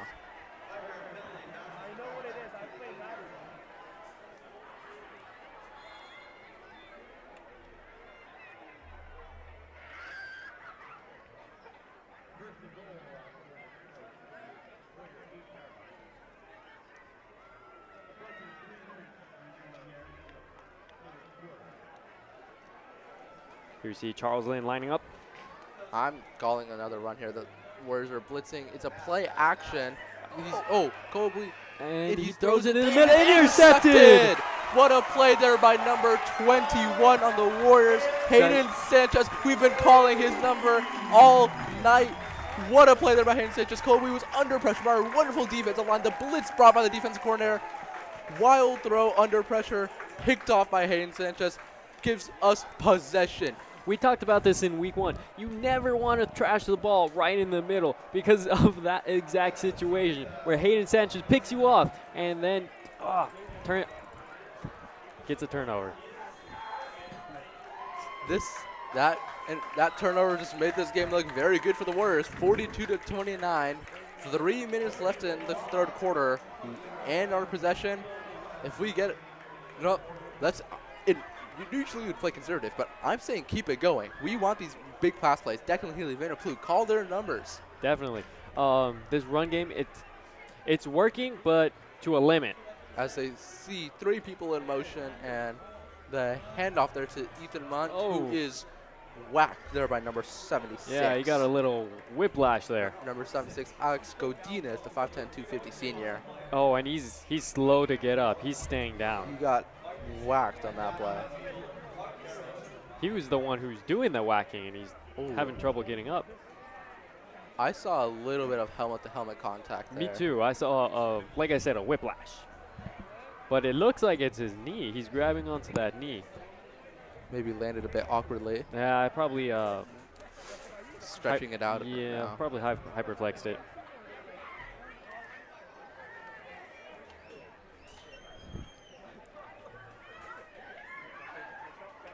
As 2nd and 8 to a 2:44 left now. We always, it's always an unfortunate sight to see when players are on their knees, giving a tribute to their down player. Fellow teammate there, 76, trying to get up there. He's stretching it out. He's trying to put a little less weight, and he gets up. It's amazing to see. Number 17, Carson Walker, helping him walk off the field. Little pun there. As the Warriors are probably looking at a run now. I mean, after one basically blew up somebody's knee, yeah.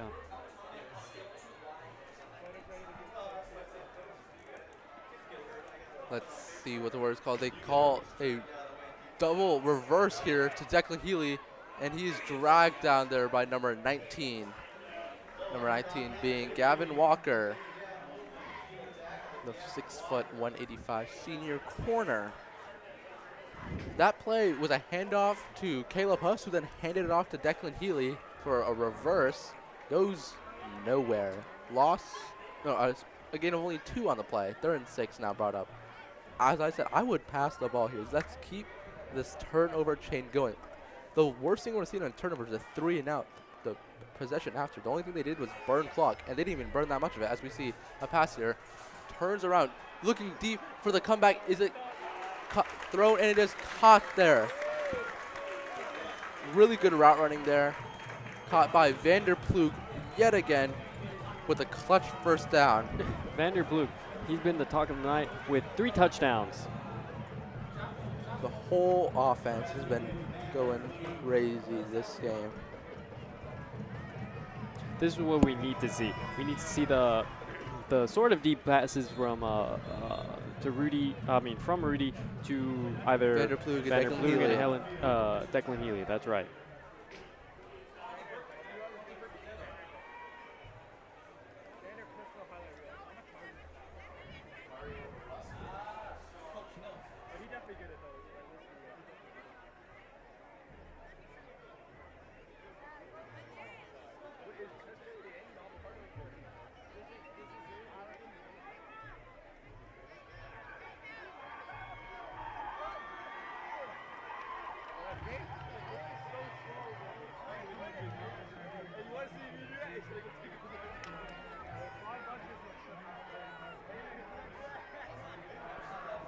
Here we are with a timeout.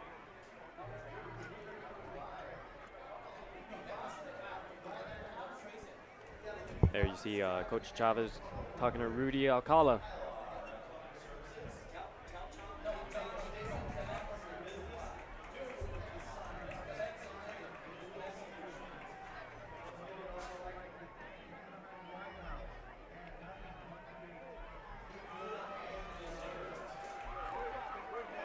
And the Booster Club, again, we have another message from them.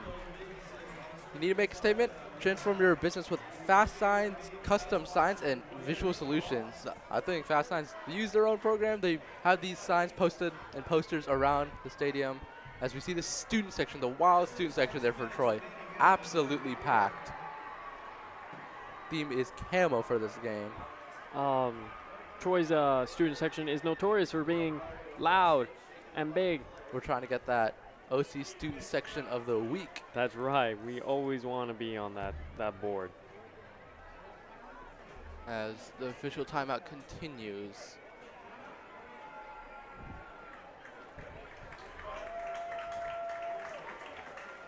And some vaqueros are taking a knee right now. We've seen a lot of good offense from the Warriors, especially on the ground game. Ethan Munt has been doing really good. We've been hearing a little less of Caleb Hutt? Caleb Hutt. So we haven't called his name as much. But Rudy Alcala, he's been missing a few throws, but the ones he's making, they're the long bobs. He has 5 passing touchdowns. That's right. 5 passing touchdowns and a lot of yards, as we see another handoff there to Caleb Huss. Back to Rudy Alcala. He's definitely known for his deeper plays rather than his short plays. His short plays he does need to work on during practice, but the long plays, they're working, and I think they need to stick with it. That's what I've been saying. The turnover, you need to keep that momentum going. I think they should be targeting Vanderploeg. They should be targeting technically on these deep balls. Rudy can make these throws. He will make these throws. Yeah, he will. They're right on the dime, except when they're the short passes. The short passes, he needs to throw the bullet ones, except for instead of lob passes. As we see another tie formation, number 22 in motion, toss, fake toss there, and Wrapped up by the Vaquero defense. But overall, I think Rudy Alcala, I'd give his performance today maybe like an A-. I mean, he's like, the stats show.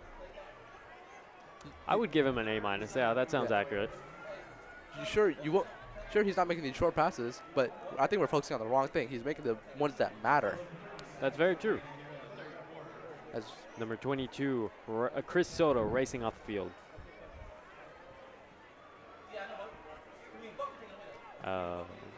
Really think we should call some passing plays here, as the third quarter is ticking down. Only 20 seconds left now, as Declan Hilly is motioned out wide. Let's see. Drops back to throw, throwing it deep to Vanderploeg, and good defense there, I guess, from Deacon Moss. I think the call for no PI there was the right call. I believe so, too. I think that was a hard call to make, but it was the right one. I believe the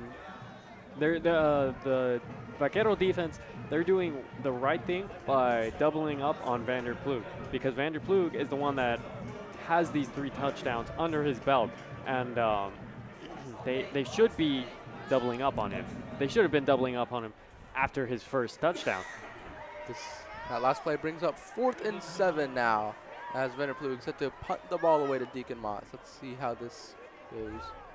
Does not punt it out of bounds this time, and Deacon Moss returns it, coming to the right side of the field. Jukes out number 2, going down the sideline. And he's fumble! Great. Number 5, Jacob Popoka. That was one of the biggest hits I've ever seen in high school football. Let's take a look at that again. You see Deacon Moss see this hit. Boom. Oh. Number 5, Jacob Popoka. Deacon Moss looked disappointed that I lost the ball. Yet fellow teammates didn't recover it, so all is well, but that had to energize that defense. Honestly, I wouldn't be mad at, I don't blame Deacon for for losing that ball. That was a One of the huge hardest. hit. That was a Yeah, huge hit. he shouldn't beat himself up too hard on it because that was just a stick hit. Ooh.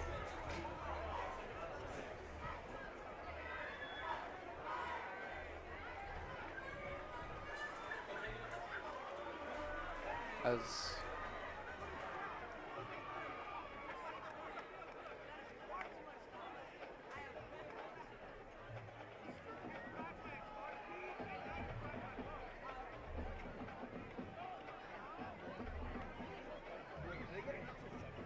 Make sure to look out for the interview that's coming up with Coach Bloom.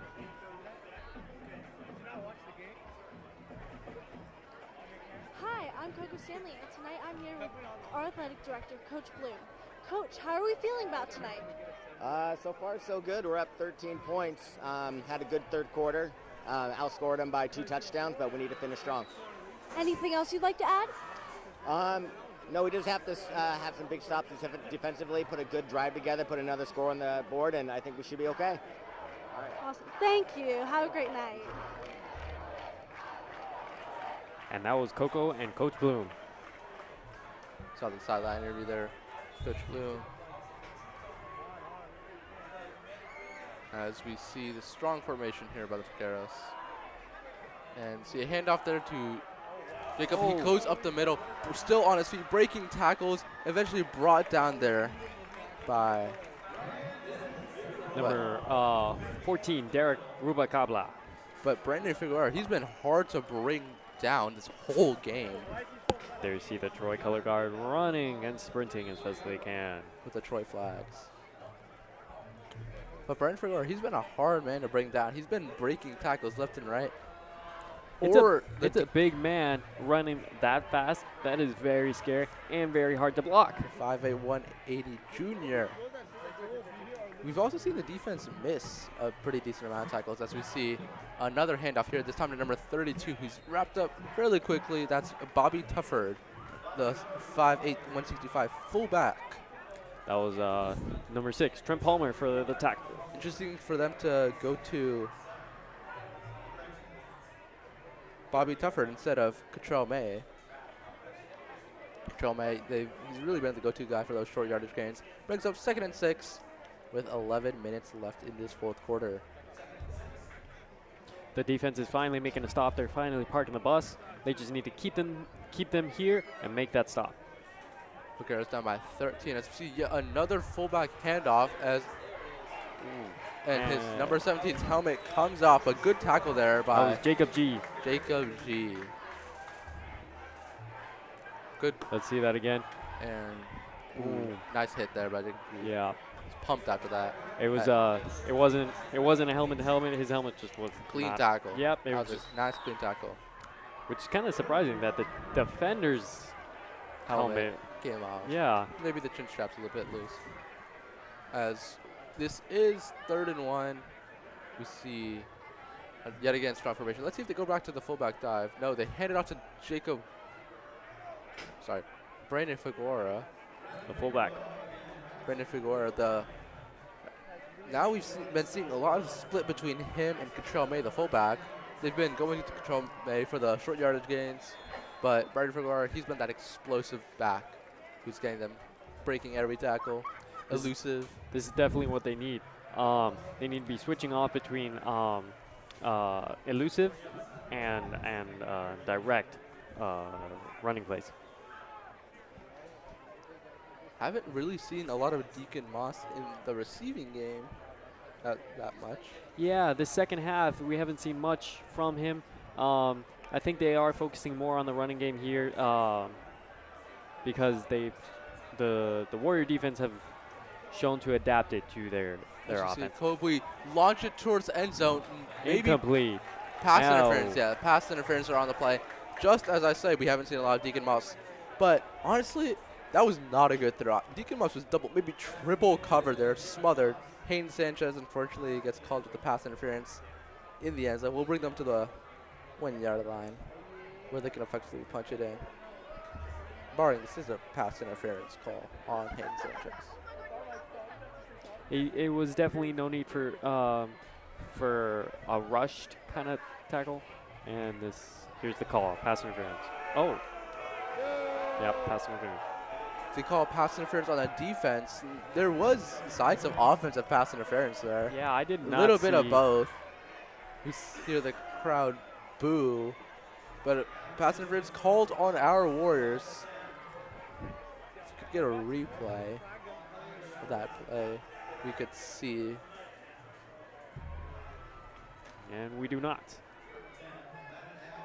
But I'm assuming this is a run play.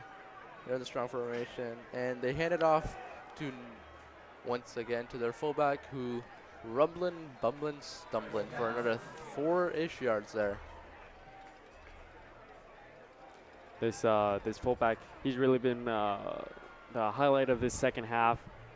They've been utilizing him a lot to go up the middle.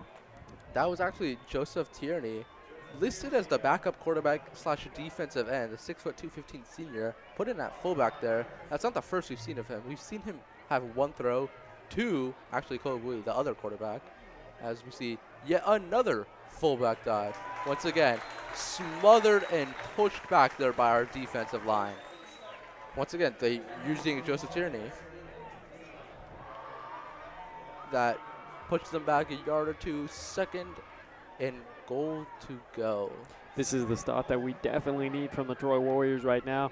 They have been proving us right and proving us wrong from the the first half, where they were missing so many tackles. But right now they picked up their game. Probably a good talking to from Coach Chavez. Probably pumped them up to improve on their tackling game.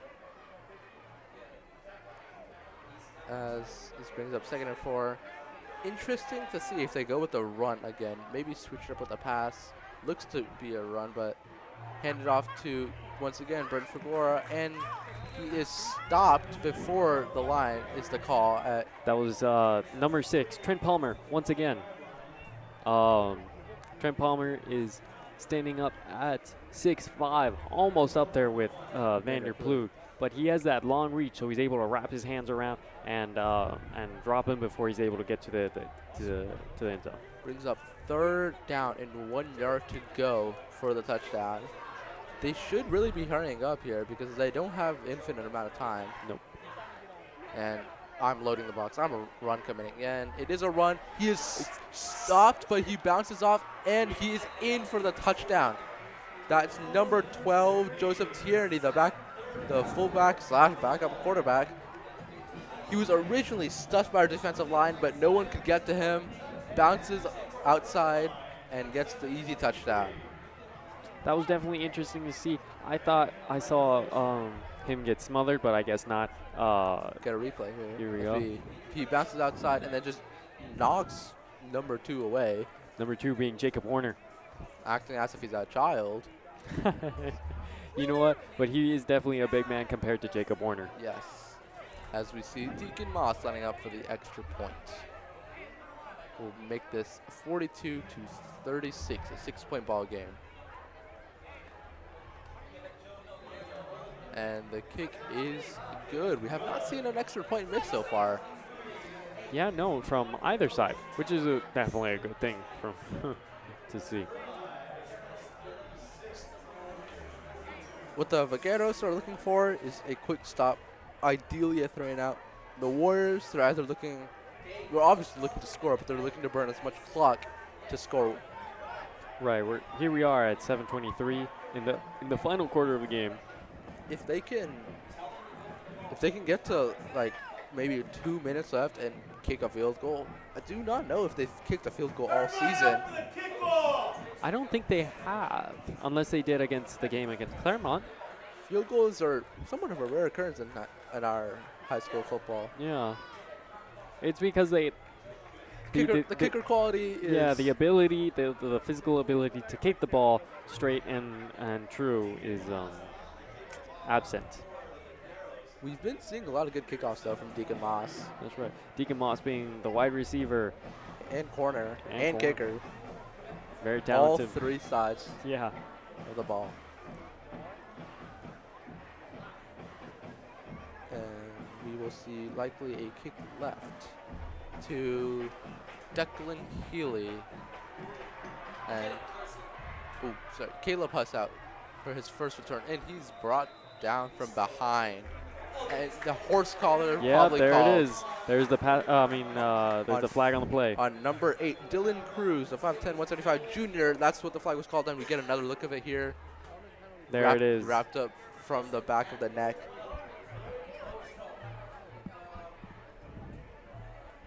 Horse collar call, most likely.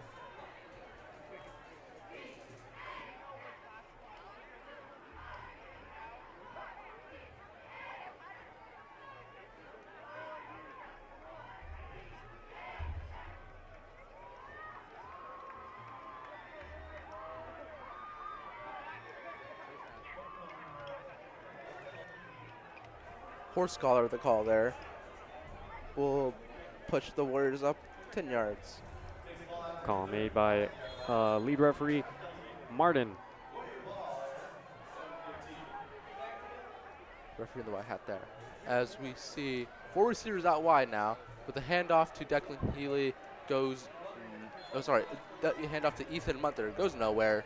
Probably Maybe a loss of yardage on the play. yeah, most likely.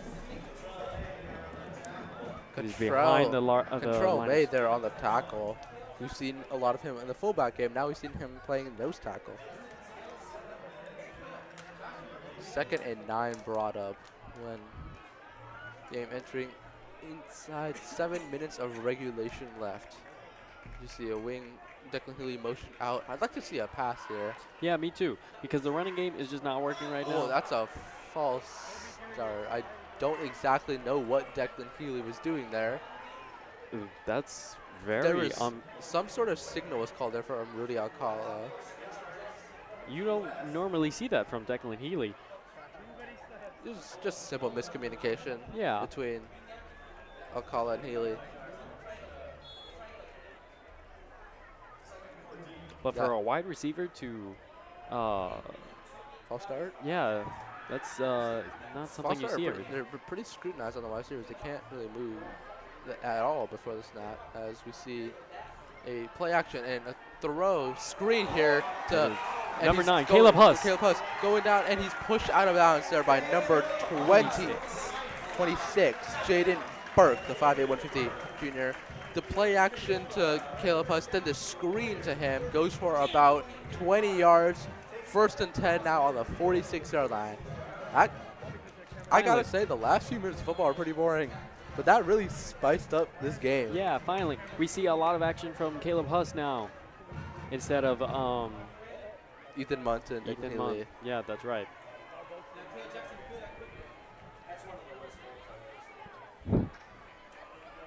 As we see another 3 players in motion, Declan Healy, one being one of them, as they play action again, looking for Ethan Munt. The ball is tipped there by number 19. Good play there by Gavin Walker. He was coming off the blitz, read Alcala's eyes, knew he was going to Ethan Munt, batted the ball down before it could get to him. Saved probably like 5-6 yards, maybe more. Yeah, Gavin Walker, who we saw earlier, helping his injured teammate off the field. There you can see Rudy Alcala coming back. Up 2nd and 10 on the 46-yard line. As we see a run here to Caleb Huss. and he's pushed back 10 yards, but forward progress will be given. That was number Caleb 12, Joseph Tierney for the tackle, Joseph Tierney. We've been seeing a lot of him on offense. It's the first time I've seen him on defense doing something. assisted by Jaden Burke. A fairly generous spot here by the officials. Gave him 3 yards. He was pushed back much farther. Yes, he was. Forward progress there was given, but that much? I mean, I'll take it, but I'm not sure it was entirely fair. 3rd and 7. I want to see an electric. I want to see a go route. I want to see Vanderploeg. That's who I want to see. There it is. It is picked off there by Deacon Moss. Face mask by Vanderploeg as he. There's a interception by Deacon Moss. There you see Vanderploeg coming off of his heated moment right there and causing the flag on the play. I believe that was face mask. Flag on the play. I believe the ball was intercepted. It was intercepted, but after the play, or not after the play, but during the interception. Right. Vanderploeg, he tried to make the tackle, but he just put a little too much anger into it, grabbed him by the face mask, pulled him down, even though Vanderploeg was the one without a helmet. So Irvine now gets the ball and will be given 15 more yards. To see face mask against Troy. That was a critical error made, actually. Now a turnover is one of the worst things you can do. The Vaqueros now have the ball with 5 minutes 18. They could milk this clock and score with very little time left, although the field position isn't that generous for them in terms of chewing clock. But still, Troy made this game hard on themselves. That throw. The throw, the tackle, it was just all bad. What I believe happened was there was an out route being ran, but the throw was actually good. It's just a great play there by Deacon Moss to read the corner route, undercut it, and get the interception. Yeah. And then maybe a little bit of forcing there by Alcala, but still, I think the majority of the credit goes to Deacon Moss. Yeah, of course. He deserves his credit where it's due. And it is unfamiliar behavior for Vanderploeg to do that kind of thing. But then again, we don't see him on defense that right. Well, except when he he's gets on the flag called towards him, not on him. Yeah. He gets those pass interference calls, but get the face mask. Now the girls are given pretty good field position for their upcoming drive here. Yeah. There's a prime example where you need to keep your cool, whereas Vander did not. Maybe he was just trying to make the tackle, accidentally grabbed the face mask. I don't believe it was anything malicious. I thought I saw a jerk down. Try to give these players the benefit of the doubt. Okay, that's fair. You are the light side of this commentation booth. I don't like to see a lot of hate thrown towards our players.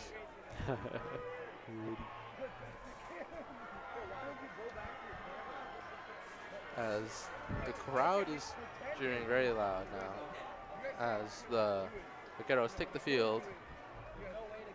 A long time here between the interception, the turnover, and them taking the field. Not quite sure what the confusion is. What's the here. holdup? Yeah. I don't exactly know. You can hear the chant, "Let's go Warriors." The student section is certainly turning it up.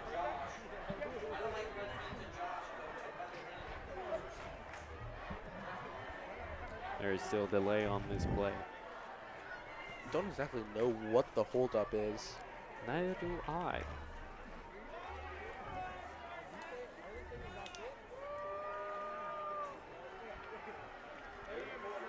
There's the refs coming onto the field.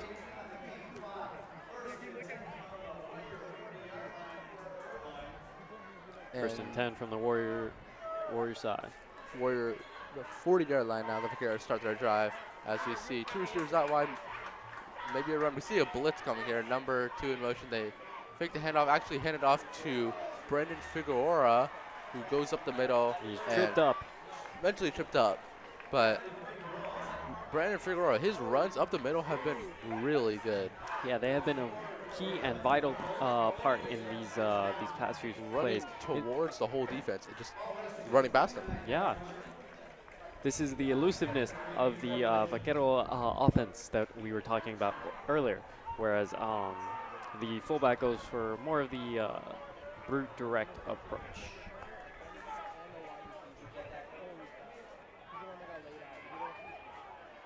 Here we can see the Troy defense lining up.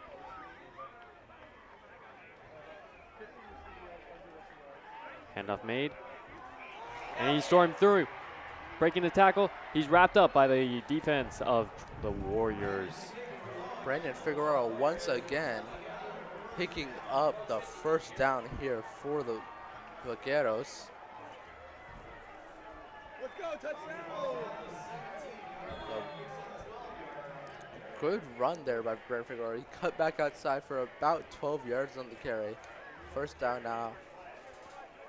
That was definitely good play. We see the Vaqueros chewing clock here, which is a smart thing to do in this situation.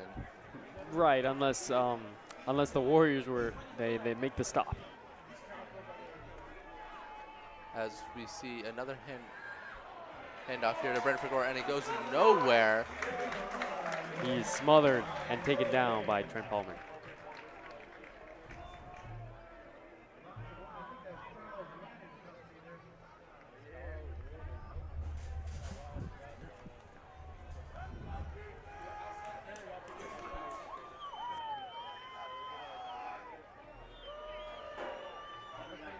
There you see Trent Palmer along with some other names like Charles Lynn. And the center 95, Luke Lee.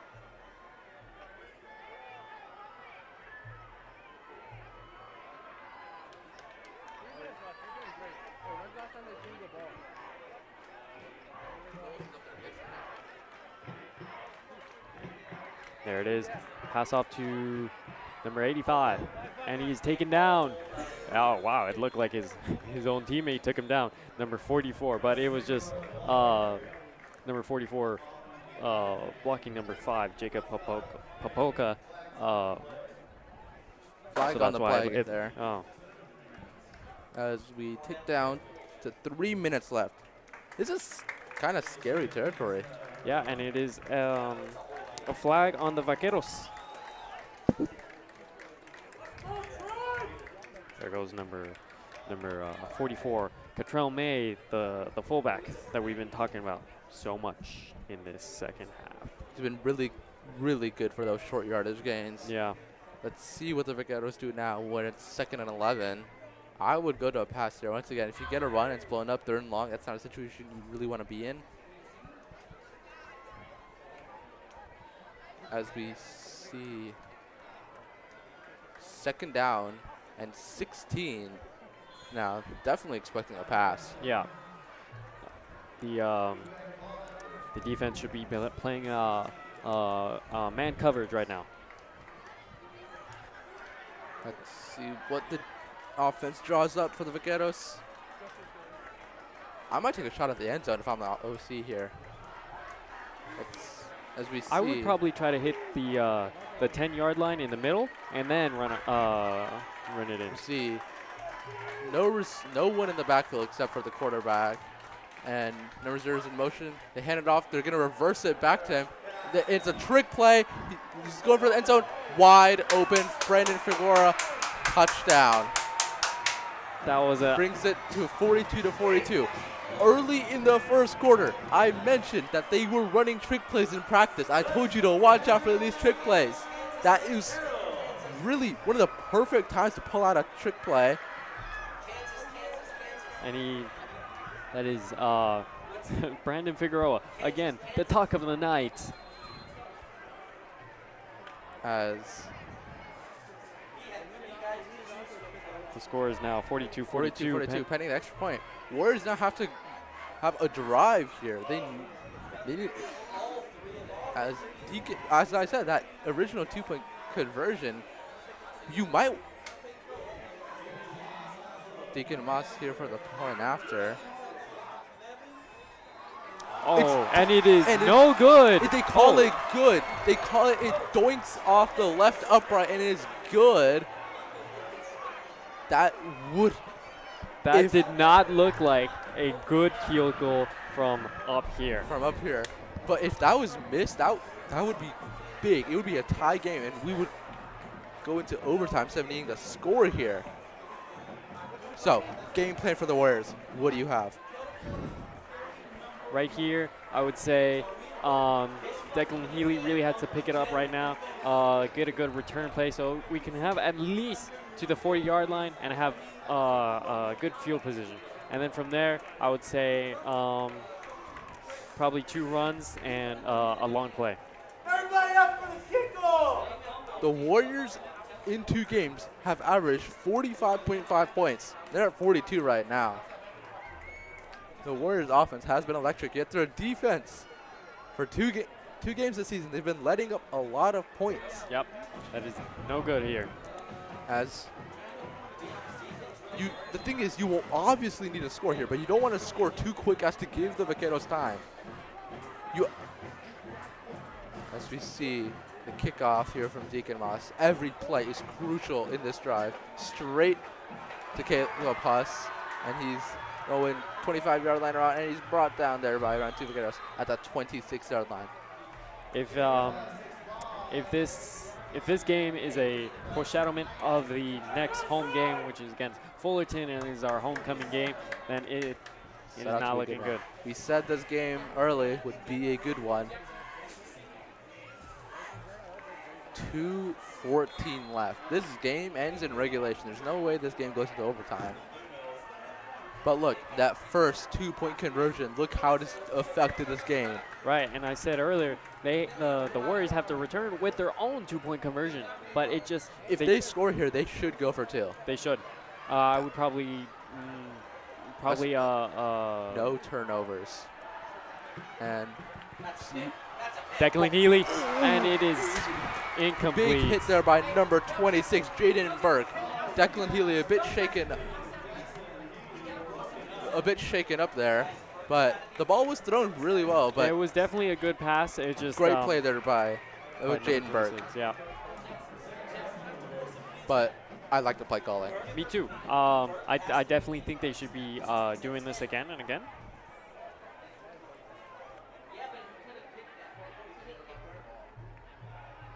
Here we go. The Troy Warriors coming up for the area. We're going to see a lot of pass plays here. Right as I say that, we see a handoff there to Ethan Munt. Good for about flag on the play. 4 yards, 5 yards. As we do see a flag on the play. Hopefully it's against the Vaqueros. Yeah, I didn't see much though.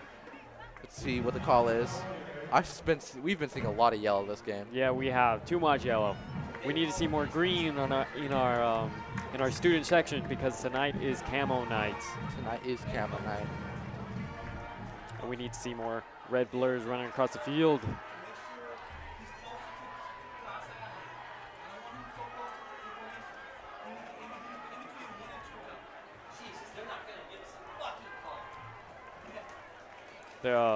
We have some very active and livid. Yeah, active and livid offensive coordinators from the Vaqueros. And rightly so, because they called a face mask up here from the booth. Unbiased perspective, I did not see a face mask. Neither did I. Did not see a face mask. We'll take it though. We need the field position. Yes, we do. We see 4 receivers out wide. Quick pass there. It is. Oh, and he is wrapped up. That was a stressful throw. I saw Deacon Moss just like a green and white blur to the ball. Thankfully, Vanderpool stepped up and made the catch. Got a yard or 2 yards on the play there. Yeah, you saw Deacon Moss diving for that ball just so we can get that interception, maybe run it down the sideline and get the touchdown. You see Hayden Sanchez on the sideline. This game might come down to his right leg. Yeah, it might. I'm not sure if I would. I don't know how much I would like that, but he has not missed an extra point. So as we see, a play action. Deep throw to Vanderploeg. He has some separation. Ball is overthrown. A rare deep ball overthrow there. But brings up 3rd down and 8. Obviously 4 down territory here. So this is another. If we get a replay, I believe Declan Healy might have been open. That play was obviously designed for Vanderploeg. For Vanderploeg, but it was overthrown once again by Rudy Alcala. As this is every fan on the edge of their seats right now. 3rd and 8. I think I might say biggest play of the game. Biggest play of the game. It'll be overshadowed by 4th down if they don't get this. I'm gonna keep that card in my sleeve for now. So far, biggest play as we. Another over the head toss by Rudy Alcala. Very close to being picked off. 4th and 8 brought up. This is the ball game. There it is. Yep, yes, it is. Overthrow.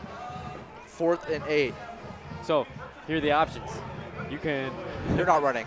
No, you cannot run. Obviously. The run game will not work. It will not would get you 8 yards. smothered. Yeah. And here comes Vander Ploeg and Rudy Alcala back on the field. So they will go for it. It is 4th and 8. 4th and 8, 49-yard line, 1:14 left. This This play is the will play. define the ball game. If they do not get this, and we see a timeout called here by the Warriors. Good timeout. They need this. They need to game plan. They here. need to regroup, see what they're gonna do. What do you think? What do you think? What would you want to happen? What would I want? First down. I mean, Okay, come on. that's fair. First That's down. fair. I should have said, how would you get it?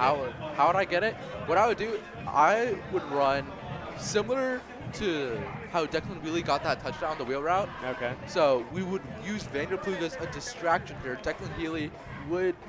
We haven't seen anyone other than Vander Ploeg and Declan Healy really make any receptions. Maybe this could be one of the times to call their number as they're not expecting it. But ideally, I would use Vander Ploeg as a distraction. Declan Healy would dart.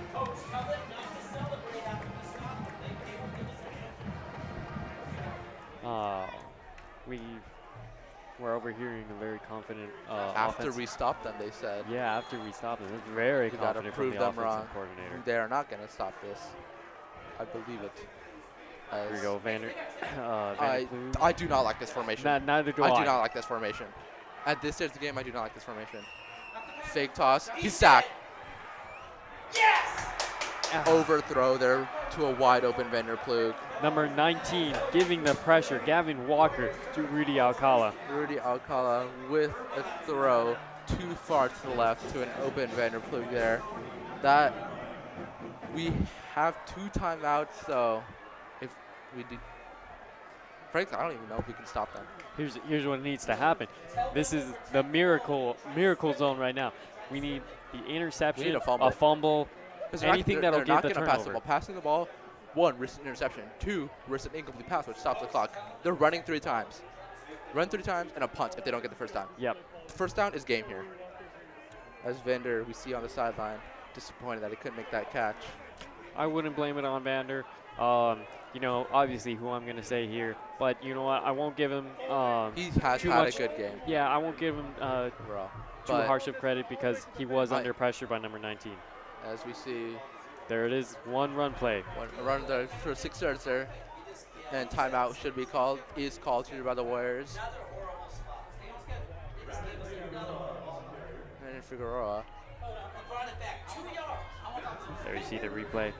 Figueroa As going the up the ball middle. is spotted around 2nd and 5. Could have been 2nd and 6. Officials giving generous spot for Troy. But this game, I'm not sure there's much left to do here. 42 to 43. 1:04 on the clock.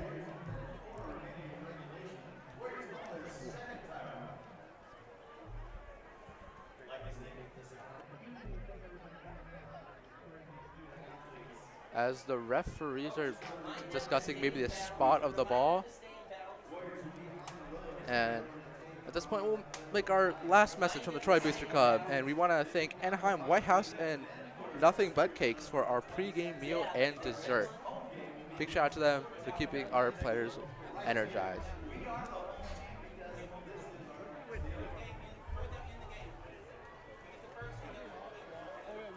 Right now, the Vaqueros need ideally the first down by a run play.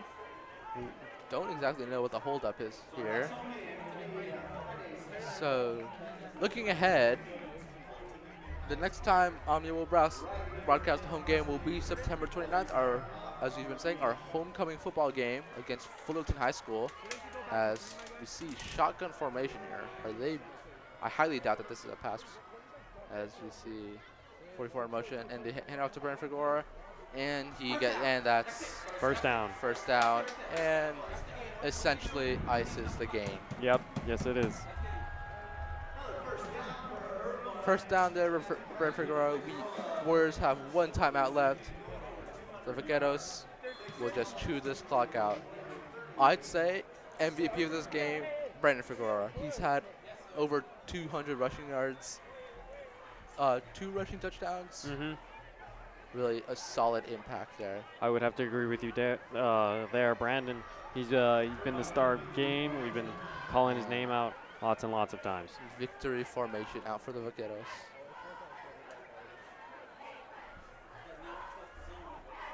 Interesting thing in high school football that the players don't have a play clock to go by, as the snap is finally taken with 16 seconds left. QB Neal.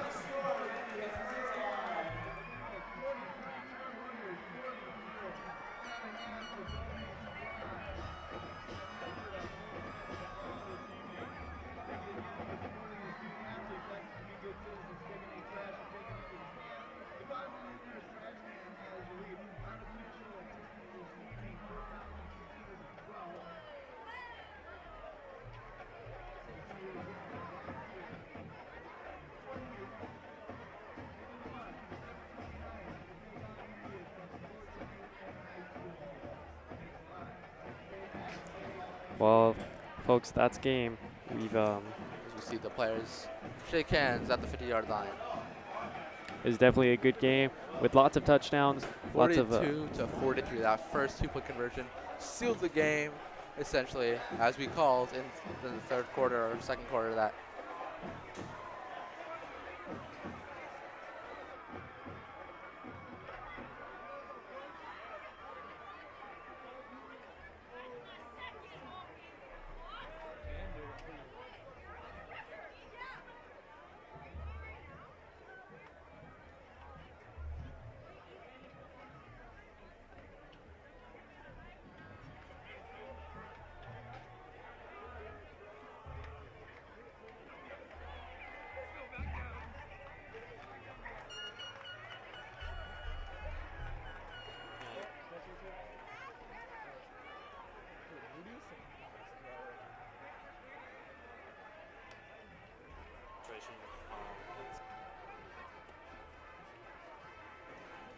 great game here as we've just watched a really good game of football. Final score 43 Irvine Vaqueros, 42 Troy Warriors. We would like to give a shout out to everyone a part of the Troy administration, including Dr. Minster, Dr. Fletcher, and all of Troy administration as the Troy alma mater plays by our band. Shout out to band, dance, and cheer for their spectacular halftime performances.